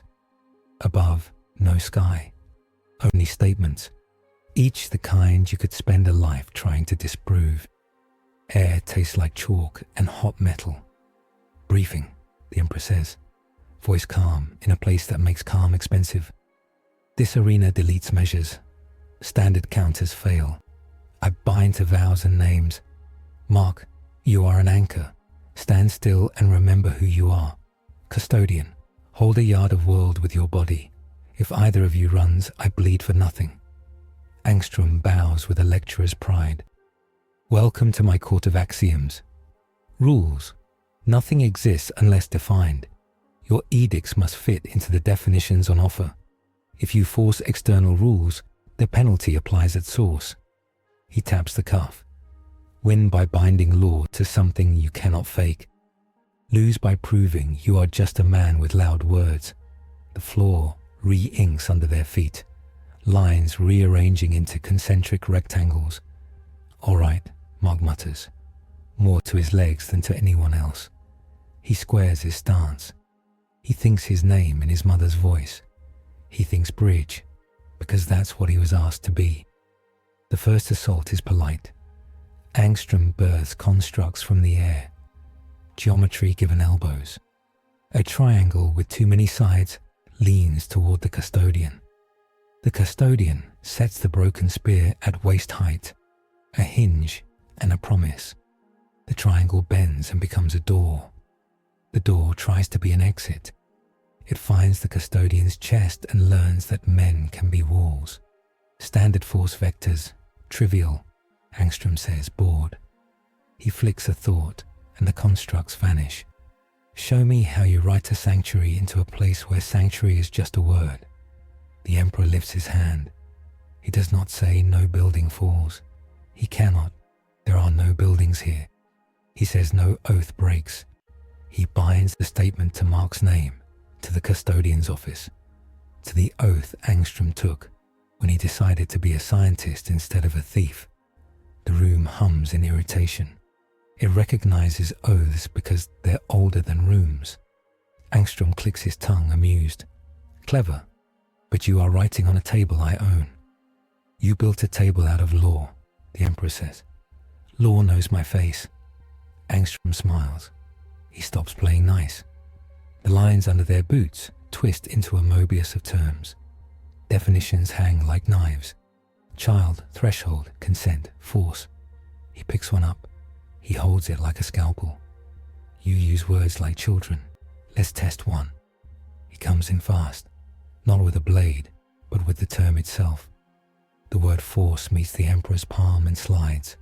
It cuts anyway, not skin, not armor, but something behind the eye, an ache that pours into the ship above as a room full of astropaths all groan at once. The Emperor leans into the cut. Don't pick force, he says evenly. It's a term I can carry. Oh, Angstrom says, delighted. What about always? The Emperor's jaw tightens. He has never liked absolutes. He uses them like a surgeon uses cautery, sparingly when bleeding won't stop. Angstrom stabs with always. The wound dives deep, a cold tunnel behind bone. The Astronomicans whisper gutters, then steadies. The pain is clean and mean. The cost is a word he can't reach for without bleeding. Mark, the custodian says, voice easy, as if they were watching a practice bout. Breathe into your heels. Mark does. The floor under him agrees to be floor and stops trying to argue. Angstrom fans out the terms like a magician showing there's nothing up his sleeves, which is, of course, a lie. Consent, he muses, turning it, admiring the edge. This one annoys me. It's messy. It errs in the direction of slowness. It's your favorite. It makes slaughter expensive, the Emperor says. Slaughter is already expensive, Angstrom says mildly.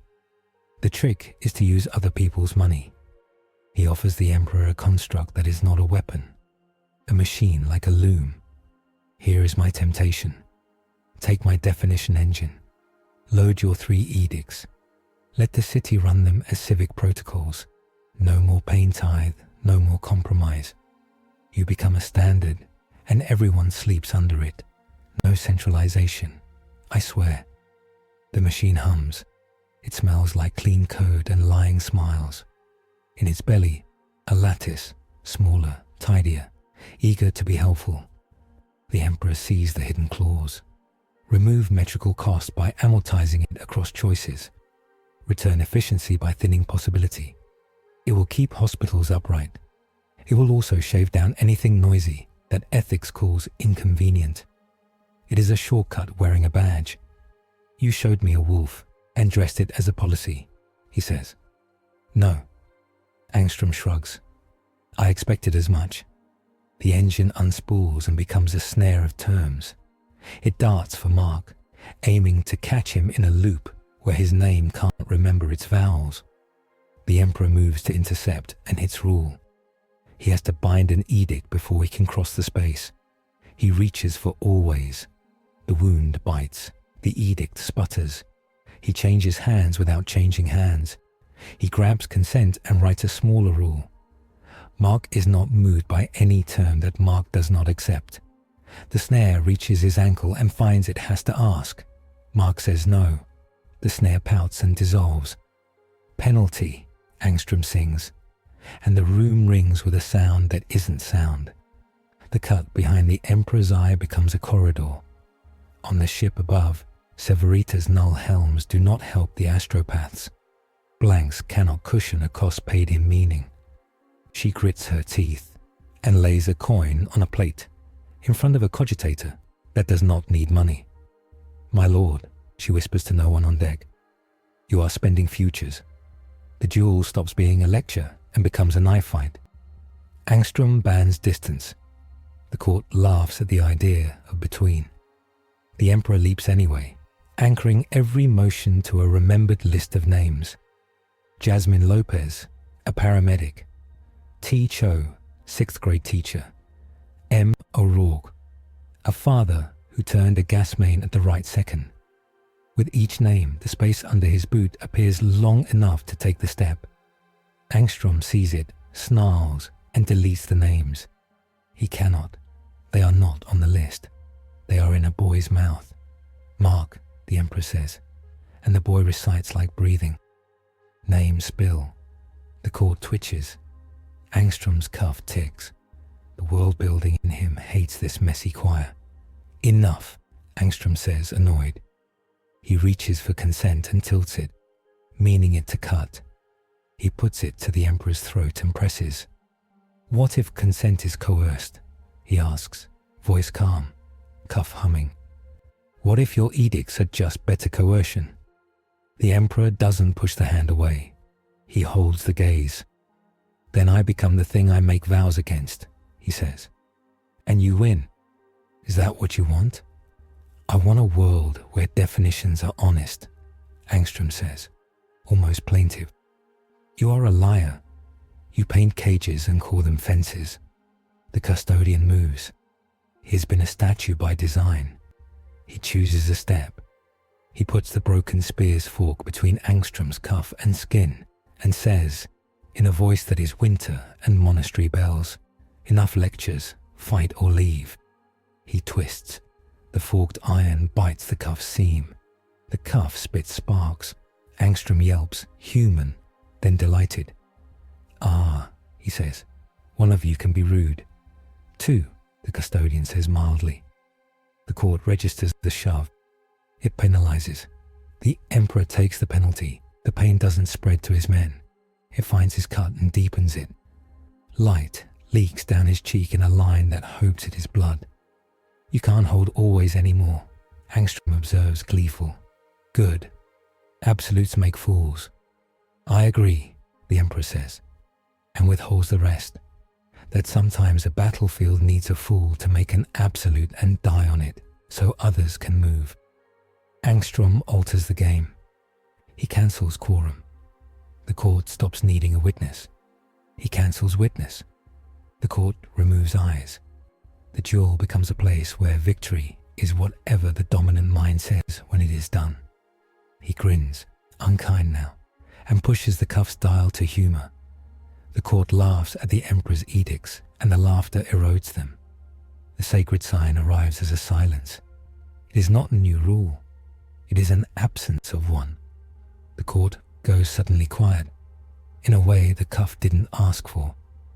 Angstrom's head jerks. What did you do? He snaps. Nothing, the Emperor says. And it is true in the way that makes men grind their teeth. The sisters have stepped into the court at Severita's order. 3 blanks walking in a line, heads bare, eyes steady. They do not kill power. They make the room uninterested in cleverness.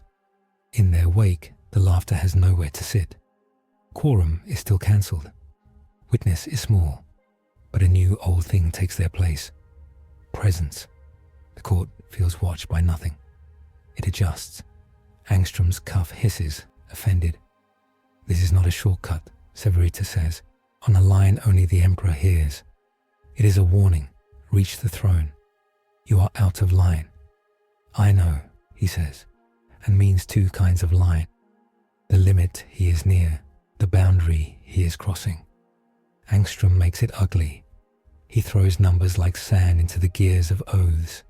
He tears the letter Y out of Mark's name just to see if the anchor wobbles. Mark holds, red-faced, arms shaking from doing nothing, as hard as he has ever done something. The custodian does not move. His spine is a beam the court reluctantly models. Temptation, last offer, Angstrom says, breathless now. Impatient. Take the engine, take the efficiency. I will even let you sign it with someone else's name. Name your steward. Offload virtue. Be clean. Consent is not a ledger entry, the Emperor says, and virtue is not a place you can outsource. He takes a risk. He reaches for always one more time. The wound protests. He uses it anyway, not as law, but as prayer. Children always deserve rescue. He doesn't bind it to physics. He binds it to him. The punishment drops like a trapdoor. The court finds him in pain again, and this time the conviction bites through to the ship above. An astropath laughs, then cries, then stops. Severita tastes copper and keeps standing because an inquisitor dies later than her men. Angstrom sees the flinch. He lifts the cuff to press for collapse. The Emperor stops dodging. He steps forward into the press, hand on the cuff, eyes on Angstrom's face. "You hate liars," he says softly, no scorn. "Then stop lying to yourself. You built this court to prove you're right, not to seek a truth." That lands. Angstrom is 1,000 men and also one. And one of him spent a life learning the difference between praise and proof. He hesitates for a beat. The Emperor drives the broken spear's fork under the cuff's seam again and writes a small edict. No door opens by stealth while witnesses stand. Presence holds. The cuff locks. Angstrom curses, caught by his own taste for rules. They stand with the cuff pinned between hands and iron. For a second, the room is real enough that sweat is a thing and breath is a thing, and men are just men. Angstrom grits his teeth, then lets go of the cuff. He steps back, furious and thoughtful. "You're going to break," he says, almost regretful. "And then your mercy will teach this city to be weak." "No," the Emperor says. "It will teach them how to hold without me." He twists the fork. The cuff's faceplate pops. He does not smash it. He tucks the plate into Mark's palm. Anchors should hold keys. Angstrom recovers cynicism like a cloak. He even bows, because he can be graceful when it costs him nothing. "Fine, you win this one. I will make the next puzzle out of hunger." He dissolves across 5 axes and is gone. The court crumbles like paper set down after a tense argument. Codex note. In axiomatic arenas where metrics are outlawed, the Emperor binds edicts to vows witness rather than distance time. The practice spikes tide and shortens permissible duration. They drop back into the gym like divers breaking surface. Light is wrong for a moment, then right. The medici is at the door with gauze that can't help and a stare that can. The custodian breathes once, shallow, then sets his broken spear down with care. Cecil steps from a black doorway in air, takes in the leaking light down the Emperor's cheek, and does 2 things at once. Calls for coffee, calls for consequences. "Report," he says. Calm poured into a sentence that is part triage, part audit. "Victory," the custodian says, "because soldiers are simple that way. Costful. More than costful," Severita says, arriving in flesh. Rosette cold in her hand, blanks at her side bleeding quiet into the room. "You are summoned to judgment," she tells the Emperor. "The legatine gate is here within the hour. Reach the throne." The Emperor nods, not surprised and not offended. "Of course," he says. Mark keeps the cuff plate in his palm like it might burn through. He looks at the Emperor. "You used always," he says. "On me. On children," the Emperor says. "You can't keep doing that," Mark says quietly. "You'll die. One day," the Emperor says. "Preferably not this week." The debrief is a short, hard thing. Tactical. Angstrom deletes metrics and fake sanctuaries, forces edicts to bind to names. Standard counters fail because there's nowhere to put them. Carved's ring weaponizes resonance. Expect new versions. Craig tests thresholds. He will test them again. The Liebreaker coil works. Build more. Social, counting names is scalable. Deploy through schools, churches, unions. Publish 3 edicts as Covenant Day norms. Rotate. Cecil raises the moral ledger. "Temptation on the table," he says. "The engine. We could have taken it, forked it, used it on our terms. We didn't. Good. But we need a substitute. You can't be our battery. Teach them to hold edges, the Emperor says. Drill a definition. This threshold is not weapon. This bridge is a promise. This hospital is sacred. He looks at Severita. And make the punishment for breaking those definitions social and temporal, not mystical. Severita's eyes warm a degree. You remember the old lectures, she says dryly. Some, he says. And the faintest smile almost happens. The temptation circles back uninvited. It does not wear Angstrom's coat this time. It wears gold. It speaks with the old voice that bleeds whenever he breathes. Something in him that insists there is a simpler way. It shows him cities knitted under bright mandates. No cost, no dissent, no delays. It feels like a gift wrapped in obedience. He despises it and craves the relief. He refuses. The price arrives without fanfare.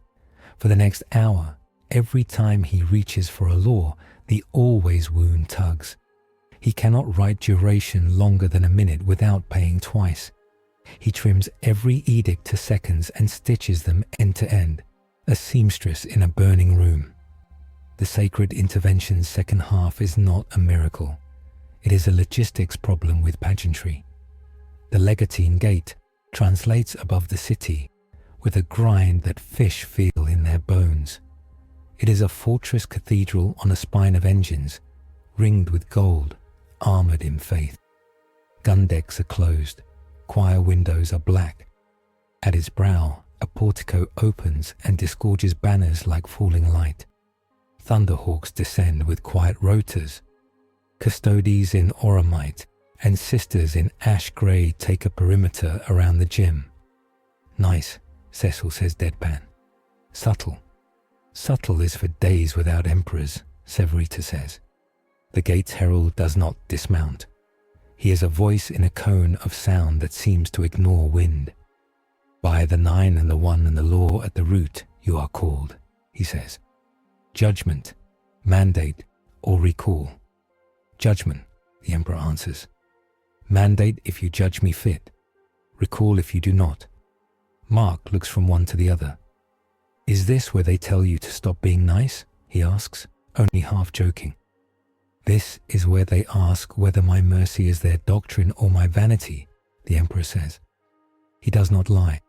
He never has to. That is the luxury of building the courts. They move. The escort is an argument about legitimacy.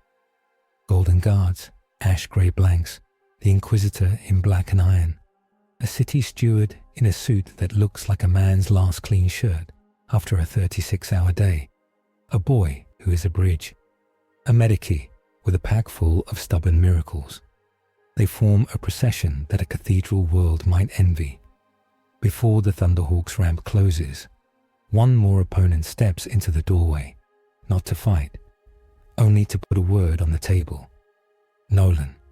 He keeps his distance. His mouth is a line. You love courts, he says. You think trials make you right. I think trials make me honest, the Emperor says. You're bleeding, Nolan says, neutral. So are you, the Emperor replies, and it makes Nolan's eye flick because it is true under the skin. You'll leave them weak, Nolan says. His voice is neither threat nor plea. It is a prediction a soldier knows how to make. They will be hard in the right places, the Emperor says. That reads as weakness to men who confuse cruelty with strength. Nolan tilts his head, measuring the usefulness of more words. He finds them heavy. He leaves without a last strike. He is saving his breath for a larger theatre. On the way up, the Thunderhawk is a chapel. The medici tapes a gauze under the Emperor's eye because she can't do anything for light. But you do the things you can. The custodian cleans the spearhead and does not look at the break as failure. He looks at it lit as an argument with a man who smiled too much. Severita recites from memory the clauses of extraterritorial adjudicature because dogma keeps her hand steady. Cecil uses the ride to argue with his own reflection in a black window. No idols, he mutters. No saviors. Use the tools. Build the people. He glances at Mark. Eat something. Mark eats a protein bar that tastes like chalk and a promise. He looks out at a city that didn't fall and decides he can stand again. The gate swallows them. Inside, cathedral-sized corridors, vaults carved in hexagrammaton. Machine altars still and watching. Blanks line the path. They're quiet, a palpable fabric. Custodes peel away to posts like muscles taking positions on bone. The air smells of incense and ozone and the anxieties of men who have survived long enough to be formal. The chamber of judgment is a nave repurposed. Pews flanked by logic. At the far end, a throne that is not the throne but knows it. Between, a circle of black marble veined with gold, a place where words have to walk. The supreme authority is not a person today. It is a quorum of mandates bound to the throne's echo. Legate of the Senatorum, voice of the silent sisterhood, master of the custodian watch. Their words are chords. Their eyes are old. State your case, the legate says, voice like a seal pressed into wax. The emperor steps into the circle. The wound behind his eye throbs. He feels it like a bell you learn to pray under. He speaks. Humanity here is attacked by a warrior empire that mistakes rule for good, he says. They are assisted by a scholar who mistakes definition for truth. I entered to keep promises. No slaughter for speed. No doctrine at the price of children. I write edicts that save seconds. Each edict taxes a light elsewhere. I am not here to be worshipped. I am here to lend scaffolding and to teach mortar. You bleed the throne, the voice of the sisters says, calm as a blade laid on a table. You pay with light. I do, he says. I use little. I pay much. You made a vow with always, the master of the watch says without accusation. Absolutes are a bad trade. I agree, the emperor says. I paid anyway, once, in a court built to laugh at anything soft. The legate studies him, as if he were a ship with a hairline fracture. Temptations, he asks. Tools that would lessen cost by lessening the people. I refuse them, the emperor says. I will keep refusing them. If I falter, you will pull me. If you falter, we will end you, the voice says. No malice. He nods. Then end me, he says, if it comes to that, and means it. They do not grant mandate on speeches. They scrape him with questions and doctrine and old cases. They ask about terror and about this earth, about past crusades and future cities, about whether mercy can be measured without being domesticated. He does not try to win. He tries to be accurate. Severita speaks last among them because her role is different. You taught a city to count names, she says. That counts for me. It counts for me, Cecil says from the cheap seats. Not invited, but not silenced. Heads turn. The master of the watch almost smiles. The verdict is not a gavel. It is a set of limits that feel like a collar you asked for. Sanctioned, the legate says. Bound to 3 edicts per day, rotated and posted. No always, no permanent engines of law. A blank choir at your side when you write. Cost-conscious, public. If you turn your scaffolding into a throne, we break it. Reach back to the throne weekly, report. And when this world does not need scaffolding, leave.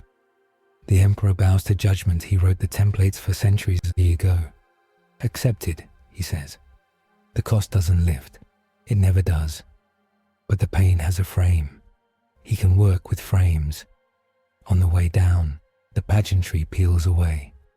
Mark stands at the ramp and breathes air that knows his name. The city looks back. It hasn't learned to trust yet. It has learned to count. That is always the first good sign.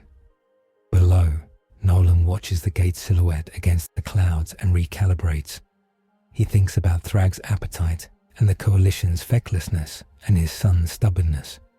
He decides to take the war to a place where courts do not reach, orbit, factories, people who make rules for food and fuel. He sends a message that reads, "Bring the machine breakers."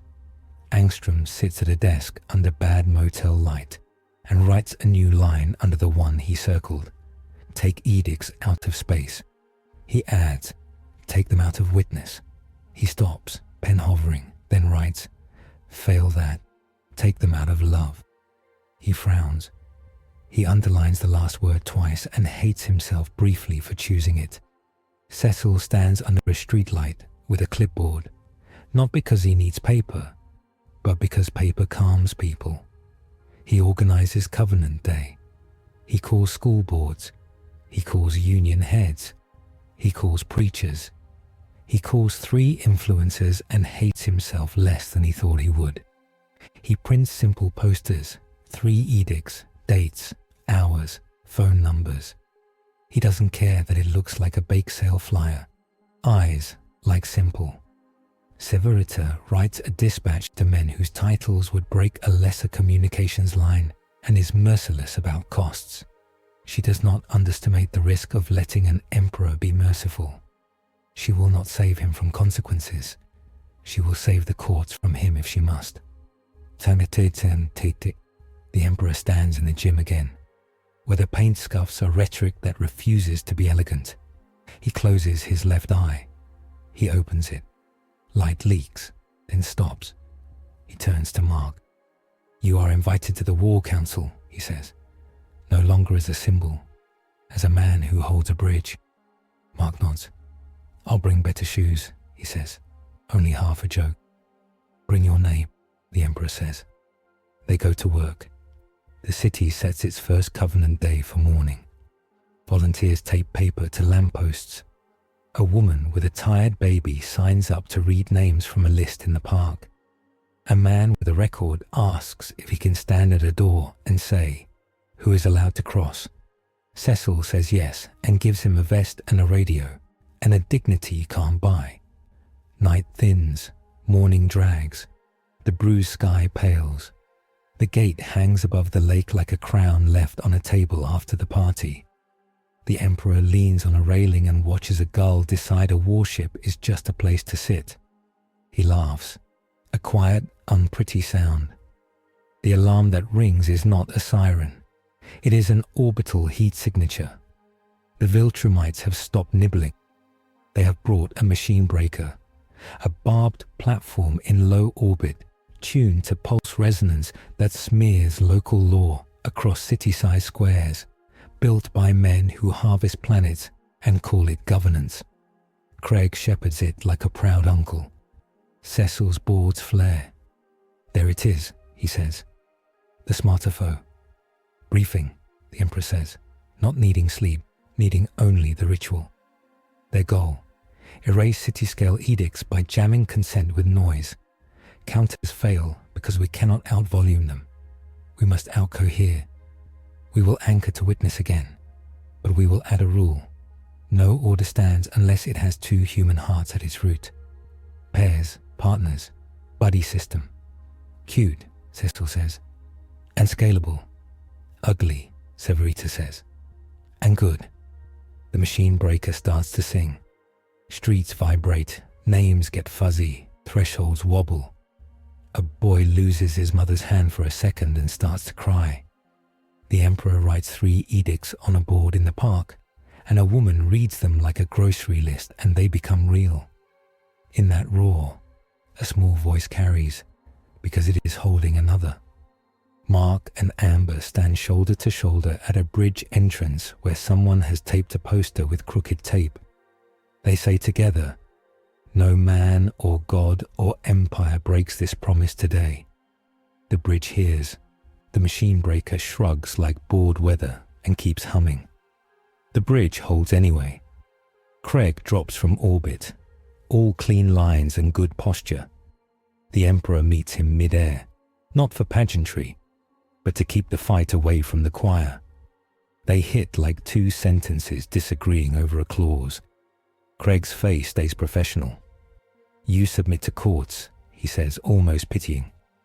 We submit to what works. Survival is not a curriculum, the Emperor says.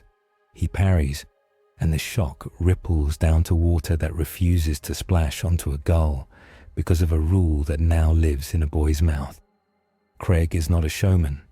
He is efficient. He cuts for edges. He aims not at the Emperor's chest, but at his limit. No, always. He forces micro-decisions until fatigue becomes a weapon. The wound channel blossoms. The Emperor's left eye smokes light. Temptation, Craig says, because even soldiers sell. Surrender the city. We let them live. They work. You go home. Your lights stop dying. No, the Emperor says. We've had enough empires that offer life in exchange for being small. Craig nods once, both acknowledgement and reset. Then hardship, he says, and presses. They fight long enough to be called a duel. They do not finish because the city interrupts, not with a miracle, with 1,000 pairs of voices. 2 paramedics in a rig, 2 kids at a playground, 2 old men on a stoop, names, promises, thresholds. The hum falls into polyphony. The machine breaker's pulse warbles. It is not built to be argued with by a neighborhood. Craig hears the argument, looks at the Emperor with something that isn't respect, but isn't contempt either, and calls a retreat because he is not paid to waste assets for a point he can make tomorrow. He leaves a sentence behind that is not a threat. Thrag is coming, he says. Courts don't like Thrag. I don't like Thrag, the Emperor says. We will get along famously. Aftermath is not applause. It is sweeping glass. It is wringing out bandages. It is changing Covenant Day to Covenant Week, because things work when you make them habits. It is the Medica sleeping with her head on her arms for exactly 11 minutes, because that's how long the next ambulance will take to arrive. The corruption lingers. The Emperor reaches for an edict and feels grit in the hinge. He uses less, more precisely. He leans more on partners. He gives Mark more key-carrying work and pretends not to notice that the boy is walking like his back is tired. The mandate to face supreme authority doesn't fade. It becomes rhythm. The gate calls and the Emperor answers on schedule. Not because he loves being judged, but because being judged keeps him honest and everyone else alive. Night comes easier the second day. The dog finds him again. He leans. The Emperor doesn't pet him. He lets him lean and counts the beat of a heart that didn't stop because the city learned to say its own name. The Thunderhawk climbs on a column of sound that feels like discipline. The hull is a chapel. The bulkheads sweat incense.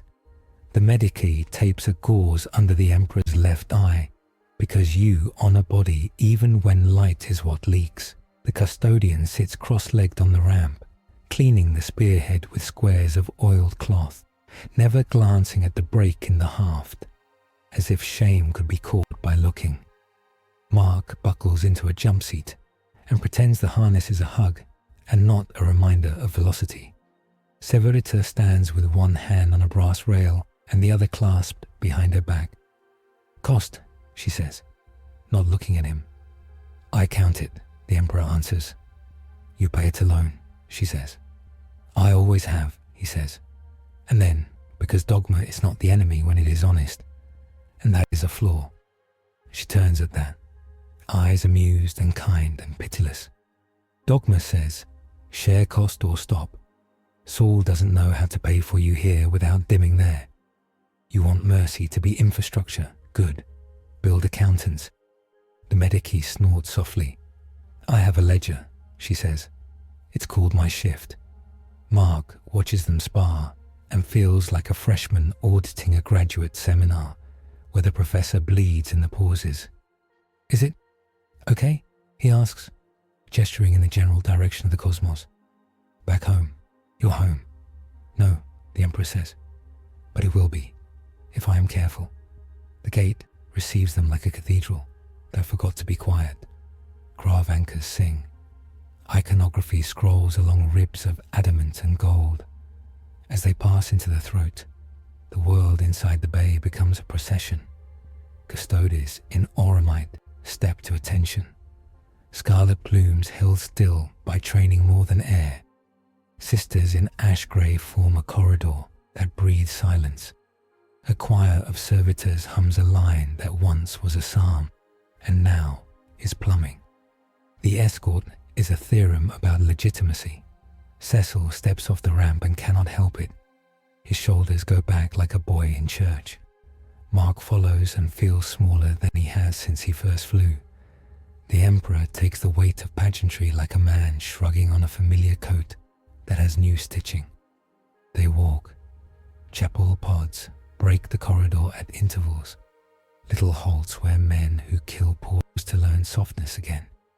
In one, the Medici takes a seat across from her sister and wordlessly accepts a cup of water. In another, the custodian kneels and bows his head through the open visor as a child might, embarrassed by how good it feels. Doctrine isn't a cage when you choose it, Severita says, conversational and edged. It's a harness for a climb. Only if you can unbuckle it, the Emperor replies, and then lets the matter rest, because the next door opens on the void between. Transit should be nothing here. A slide through a webway ligament where distance is a superstition. Today, it is a glass causeway across absence. The hull's ribs glow. The Astronomicons note threads through metal. Light terses along the edges of reality like frost on fence wire. Mark puts a hand against the viewport and feels nothing through gloves but knows what that vast tastes like. Cold pennies and old songs. Halfway across, the escort stutters. The hymn loses a word you don't know you knew. A second light appears in the glass, a silhouette in auramite that is wrong in all the right places. He wears gold without warmth and a crown whose points are equations. His spearhead is a wedge of rule. The plates of his cuirass are engraved not with saints but with schedules.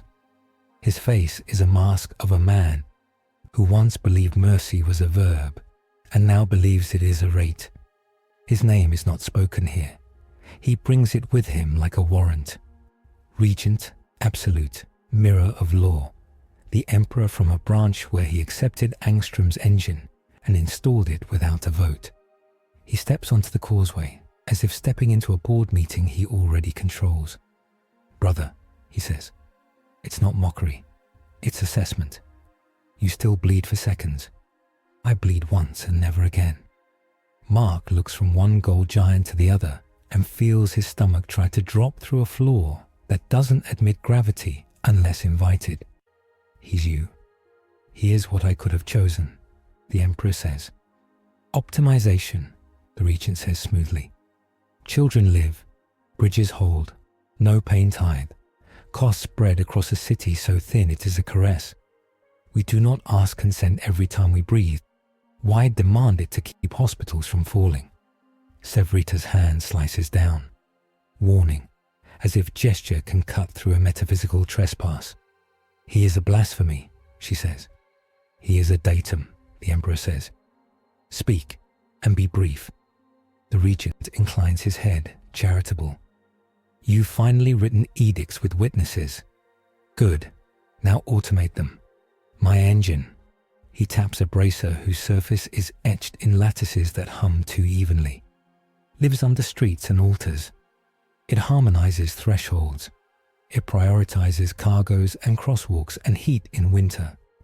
It keeps hands from shaking and fires from leaping. People call it providence. It is just arithmetic with a spine. No throne dims, no choir faints. Your cities are scaffolding forever. Mine are houses. Whose? The Emperor asks, and the word is a blade. Humanity's. The Regent does not hesitate. Theirs, not mine, not yours. The engine's presence is light as air. The mercy is total. No child dies because a man failed to remember his oath at shift's end. No one starves because trucks are late. You want mercy as infrastructure. I made it law. What price? Severita asks, low, already knowing the answer and making him say it. Noise is trimmed, the regent says. Frictions that break intent are smoothed. The wicked call it constraint. The saved call it peace. No always, merely enough. The emperor looks past the rhetoric. He sees street corners where arguments end too quickly. He hears poets whose lines run straighter and die sooner. He tastes bread that is nutritious and never sweet by accident. He sees faces that never weep and never ignite. Love without drag is theatre, he says. Love with drag kills children, the regent replies, not unkind. Mark's voice is small in the vault.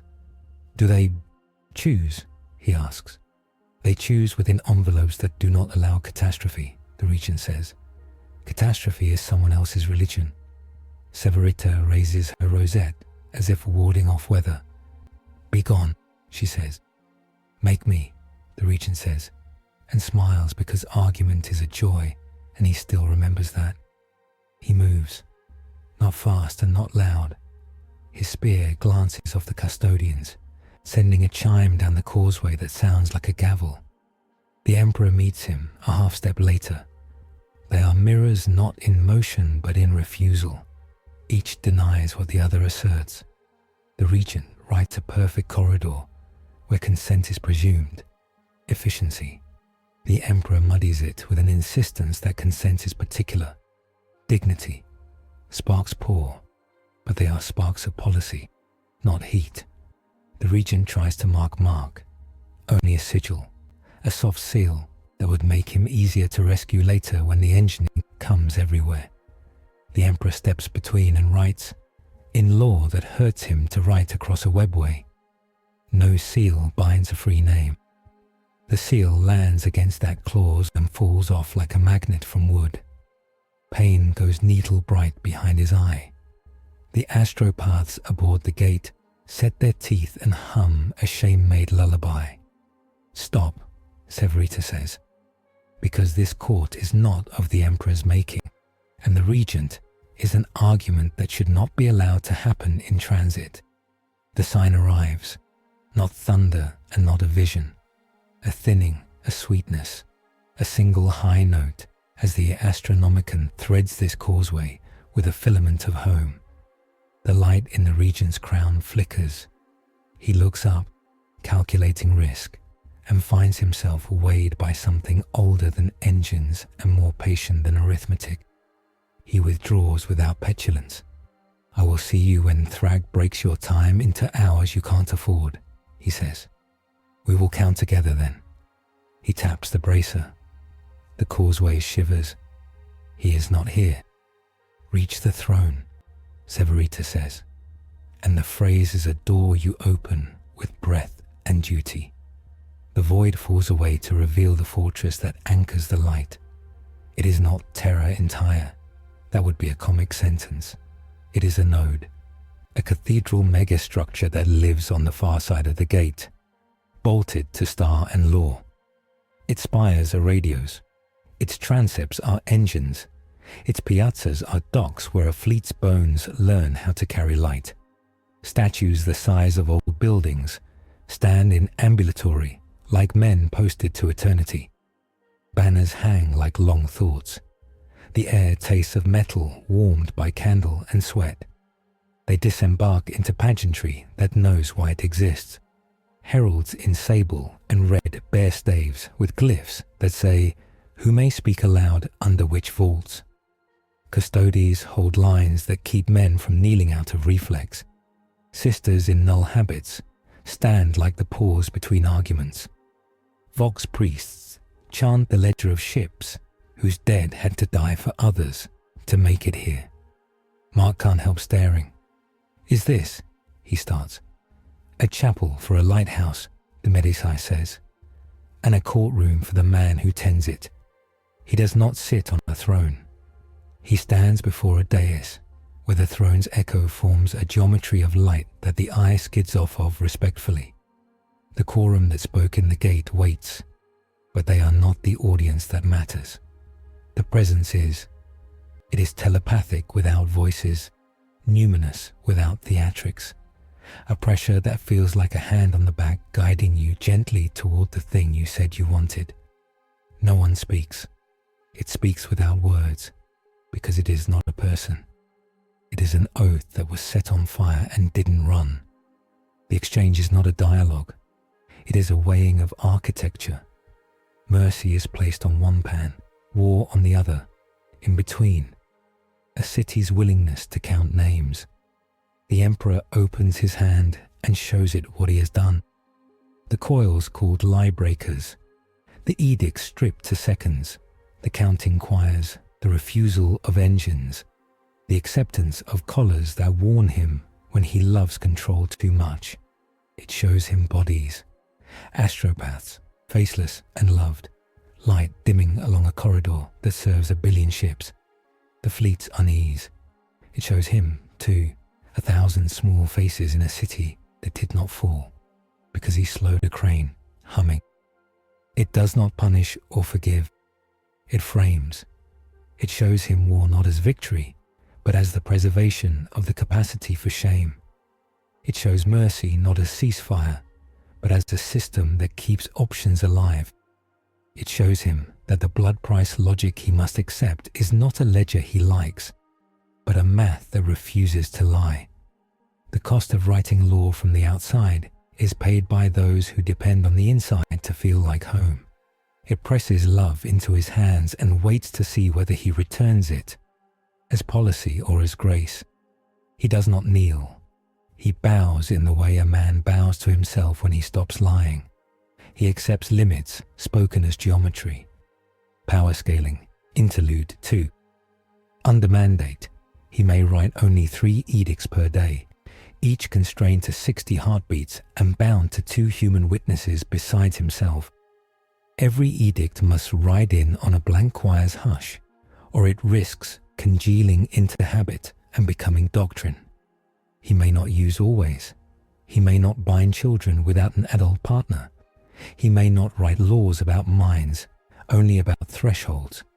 Each edict tithe bleeds into the Astronomicon along a fixed channel. If he exceeds the channel, the light to fleets dims. He is allowed to loan keys, anchors, temporarily to stewards.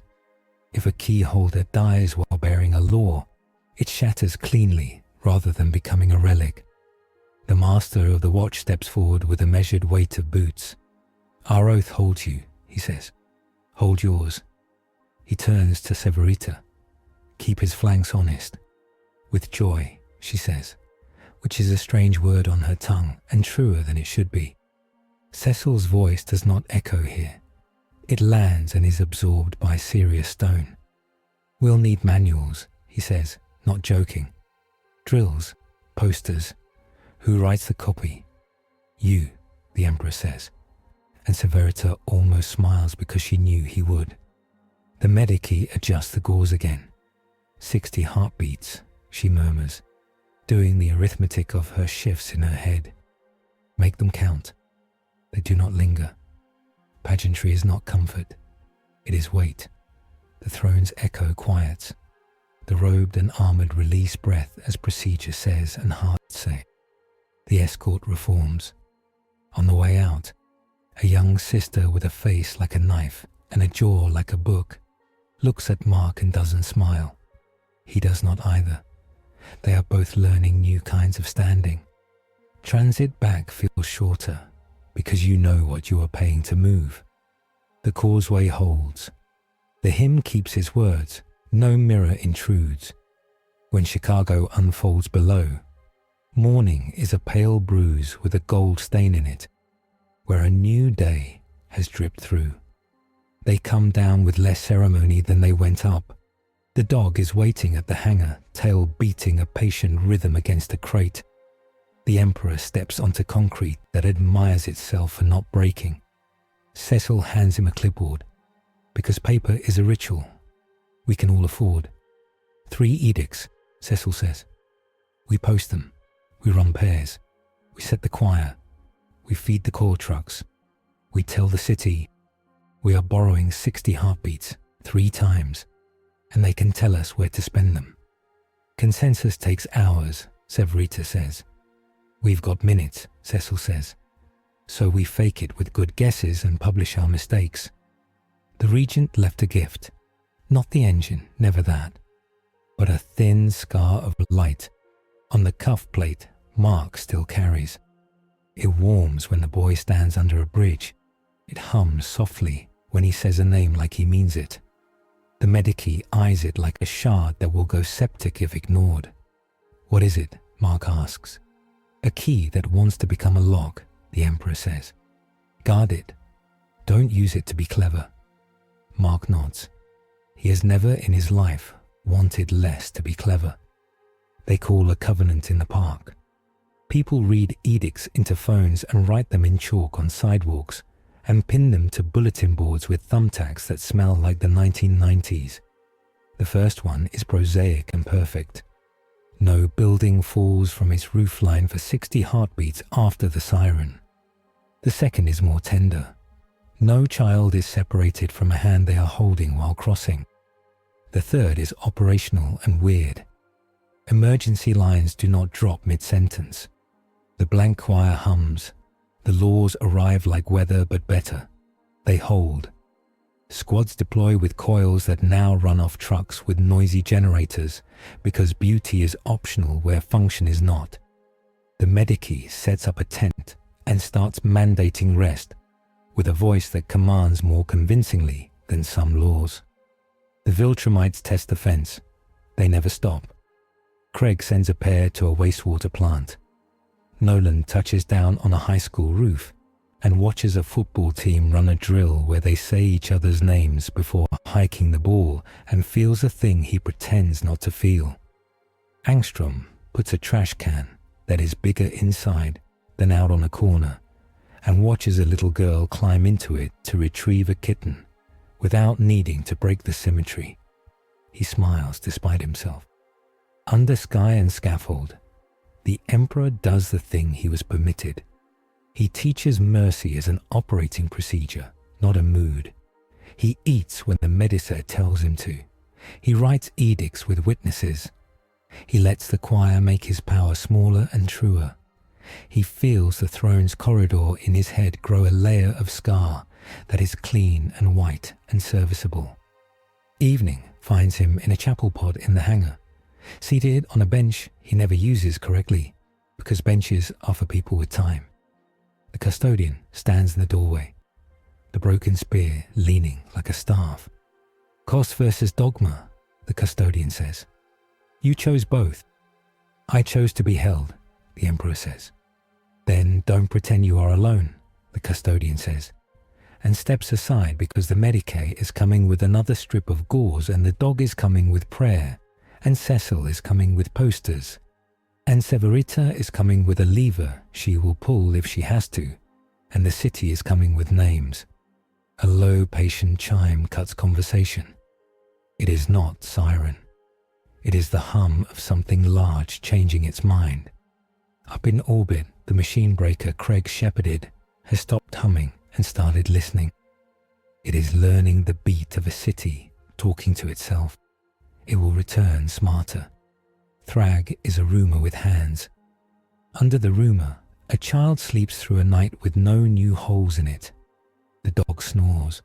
The poet across town writes a line with a kink in it that keeps its life. The bridge holds. The phones ring and don't drop. The hospital's lights stay on. And the Emperor closes his eyes for 60 heartbeats. And for once, nothing demands them back. Dawn doesn't do colour today. It does attention. The lake wears pewter. Bridges look like homework. The dog sits by the hangar door and waits with the faith of things that don't know doctrine but know time. The Emperor stands beneath a scabbed sky and does what he has learned to do. He gives the day a frame. The hum comes on the second breath. It is not the machine breaker. It is something with a longer stride. Clouds flatten. The air tightens as if bracing for a slap. Cameras pick him up before eyes do. A streak that resolves into a man who looks like he was carved to fit history's throat. Bare chest. Cape that treats wind like an intern. eyes that have stopped being windows and started being fire alarms. Thrag. He lands on concrete and does not crack it because contempt is a finer insult. "I've heard you write rules," he says pleasantly. "I've come to read them." "Welcome," the Emperor says. "You may find the prose heavy." Thrag scans the scene and notes the choir, the boy, the broken spear, the woman with tape, the man with the clipboard, the gold ship hanging in tastefully restrained orbit. He files them under tactics he doesn't like yet. "Submit this world," he says. "You can keep your polite empire. I will keep mine. Everyone saves time." "No," the Emperor says. Thrag smiles, the way a king smiles when a shepherd says no. He moves. The first step is a thesis, speed without waste. The second is a clause, cut. The third is a period, an impact that would be a crater if not for a rule that says ground is stubborn today. They hit like schools of thought colliding. Thrag goes for trophies. The choir, the boy, the woman who holds sleep together for strangers. He wants leverage, not blood. The Emperor refuses leverage. He narrows his edicts to surgical, stingy seconds. The choir hums their hush, and the air decides not to transmit gloating. Mark plants his feet and says his name like a zip tie. The Medica refuses to stop taping. Courage comes in silly shapes. Cecil's voice is a metronome. "Pairs," he says on every channel. "Buddy system now. Thresholds up. You know the drill." Street corners answer with two voices at a time. A janitor and a cop. A nurse and a barista. A teacher and a kid who just learned to spell threshold. The hum from orbit trips and stutters under a net of small agreements. Thrag adapts. He always does. He stops trying to break households and starts breaking hinges. He punches where the Emperor's 60 heartbeats spend fastest. Stairwells, ER doors, bridge joins. He wants the laws to expire in the middle of someone's breath. The Emperor writes one edict and the whole city feels it like a bell. No threshold fails between two consenting hands. He binds it with Cecil and the Medici standing in witness. Palms linked over a table scored by coffee rings. It holds. It costs. His left eye pulses light that is not light. The choir steadies the world long enough for an ambulance to make a left. Thrag does not pant. He does not sweat. He measures. "You are very expensive," he says, conversational between impacts. "I've been told," the Emperor says, and refuses a feint that would have given the day a funeral. It should be a duel. It isn't. It's a triage. The Emperor spends heartbeats like bandages. He refuses spectacle. He lets Thrag win certain square meters of air in exchange for the rhythm to write one more rule at a maternity ward door. He loses inches in order to save time. Thrag hates that kind of math. In the middle of the day's worst minute, a stillness arrives that isn't weather. It is a thought with hands. The world goes soft focus at the edges. The choir drops to a single note. The Emperor sees 3 doors. They are honest. The first is a gate shaped like home, open just enough to show a corridor of light and iron and a million hands that need him. "Return," the whisper says. "Go back now. Seal the breach. We will carry this city as a sad example and keep the fleets from wobbling. Memory will fade for them. Your myth will harden for us. The price: a planet learns that mercy visits and leaves. The second is a field with no fences. Free agent. Walk between worlds. Work where you wish. No choir, no mandate. Answers only to yourself and the appetite of your conscience.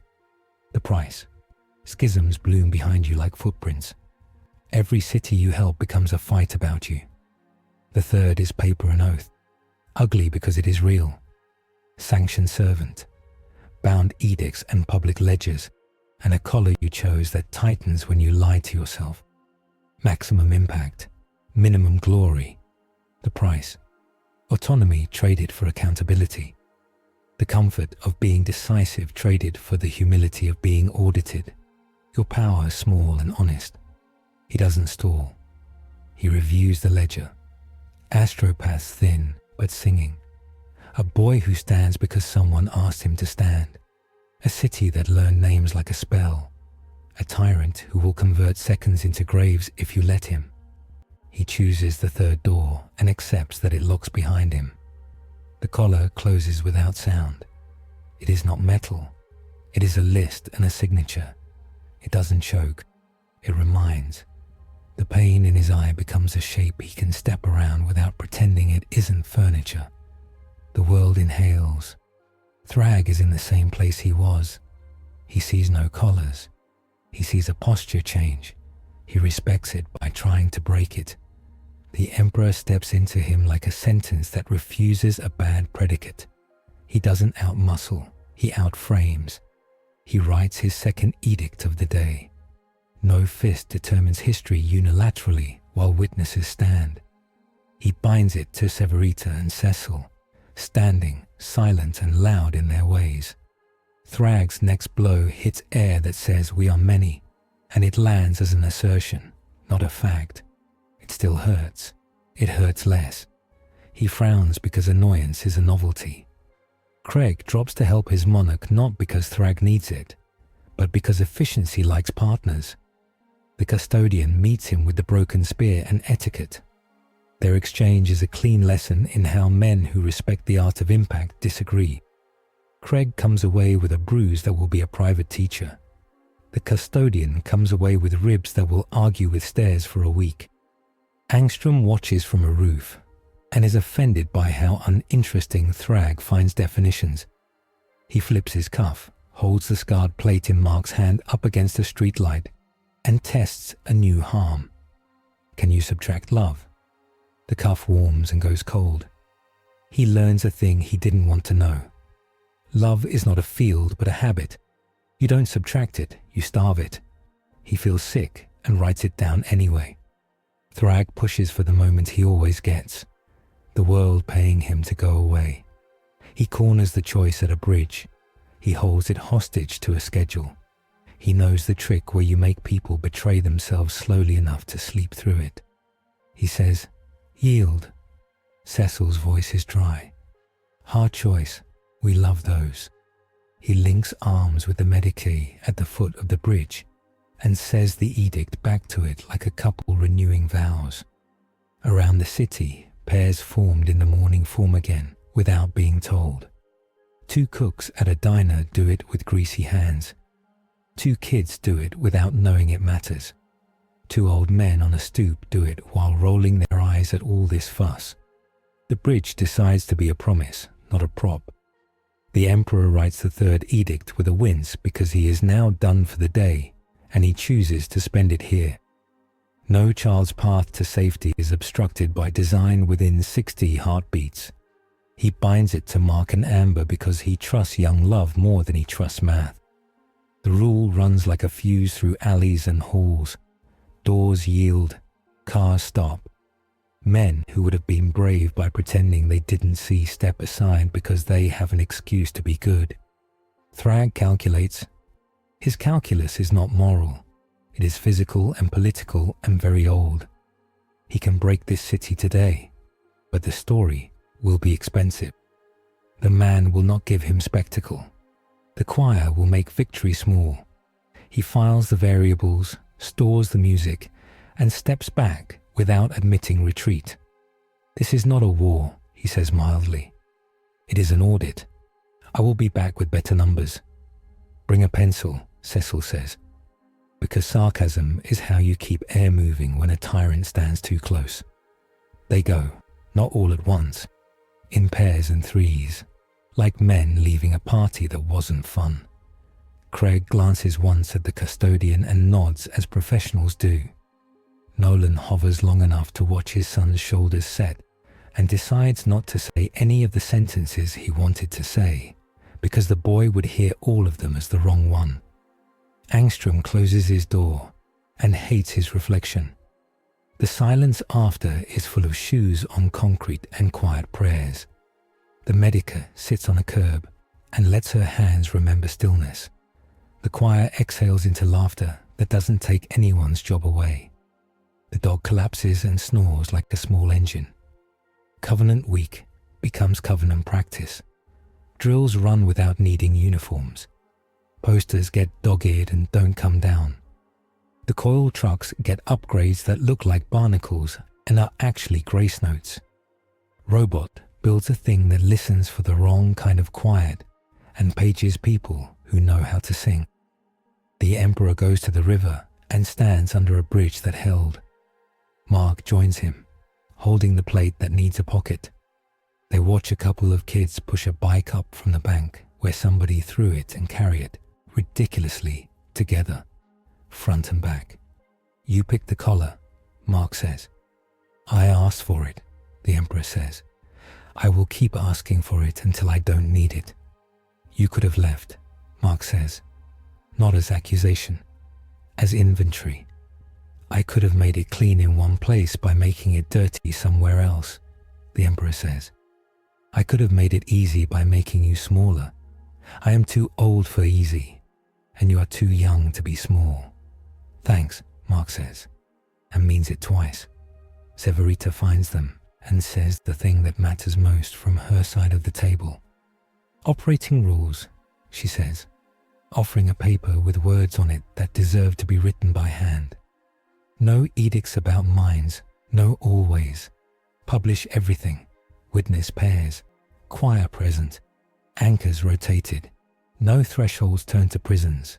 No doctrine annexed to politics. A city can say no without being punished. If you break any of these, I pull you. Accepted, the Emperor says. He means the paper. He means the lever in her hand. Cecil signs the copy and weirdly feels lighter. Boundaries make good neighbors, he says. Even for gods. Especially for gods, Severita says. The Medici adds a line in pen, because you don't wait for committees when you have a point. Eat, she writes. Sleep, rotate, replace. She looks at the Emperor like a teacher with a broom. No saints on shift. Understood, he says, and he does. The transformation isn't a lightning bolt. It's a seam. Auramide learns a new motif. Along the breastplate, a thin engraved ring appears. Not script, but the suggestion of letters. A circle of names you can't quite read that still manage to be legible to the city. The spearhead takes on a hairline fracture that glows when a threshold insists on being itself. The aquila over his heart learns to hold delicately a chalk circle. They make it official in the park because palaces are for beginnings and parks are for operations. The mayor reads the boundaries aloud. The choir hums. A little girl in a Spider-Man shirt asks if she can put a sticker on the poster. The Emperor says yes because he has learned that some ceremonies require stickers.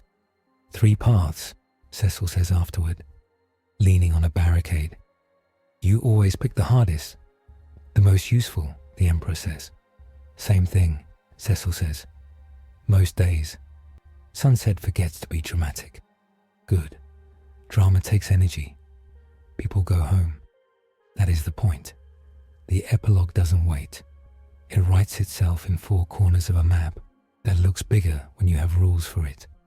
On a training platform in high orbit, Thrag stands under a display of Chicago's new habits and taps his knuckles against the model until it hums with potential damage. He bought time, he tells Craig without turning. We sell pressure. We will teach their pairs to break themselves. Sabotage love.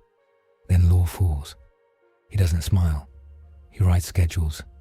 Craig watches street camera footage of 2 teenagers holding a line against a crowd that wanted to run and thinks privately that men like him used to have words for that feeling that weren't weakness. He files the thought and does his job.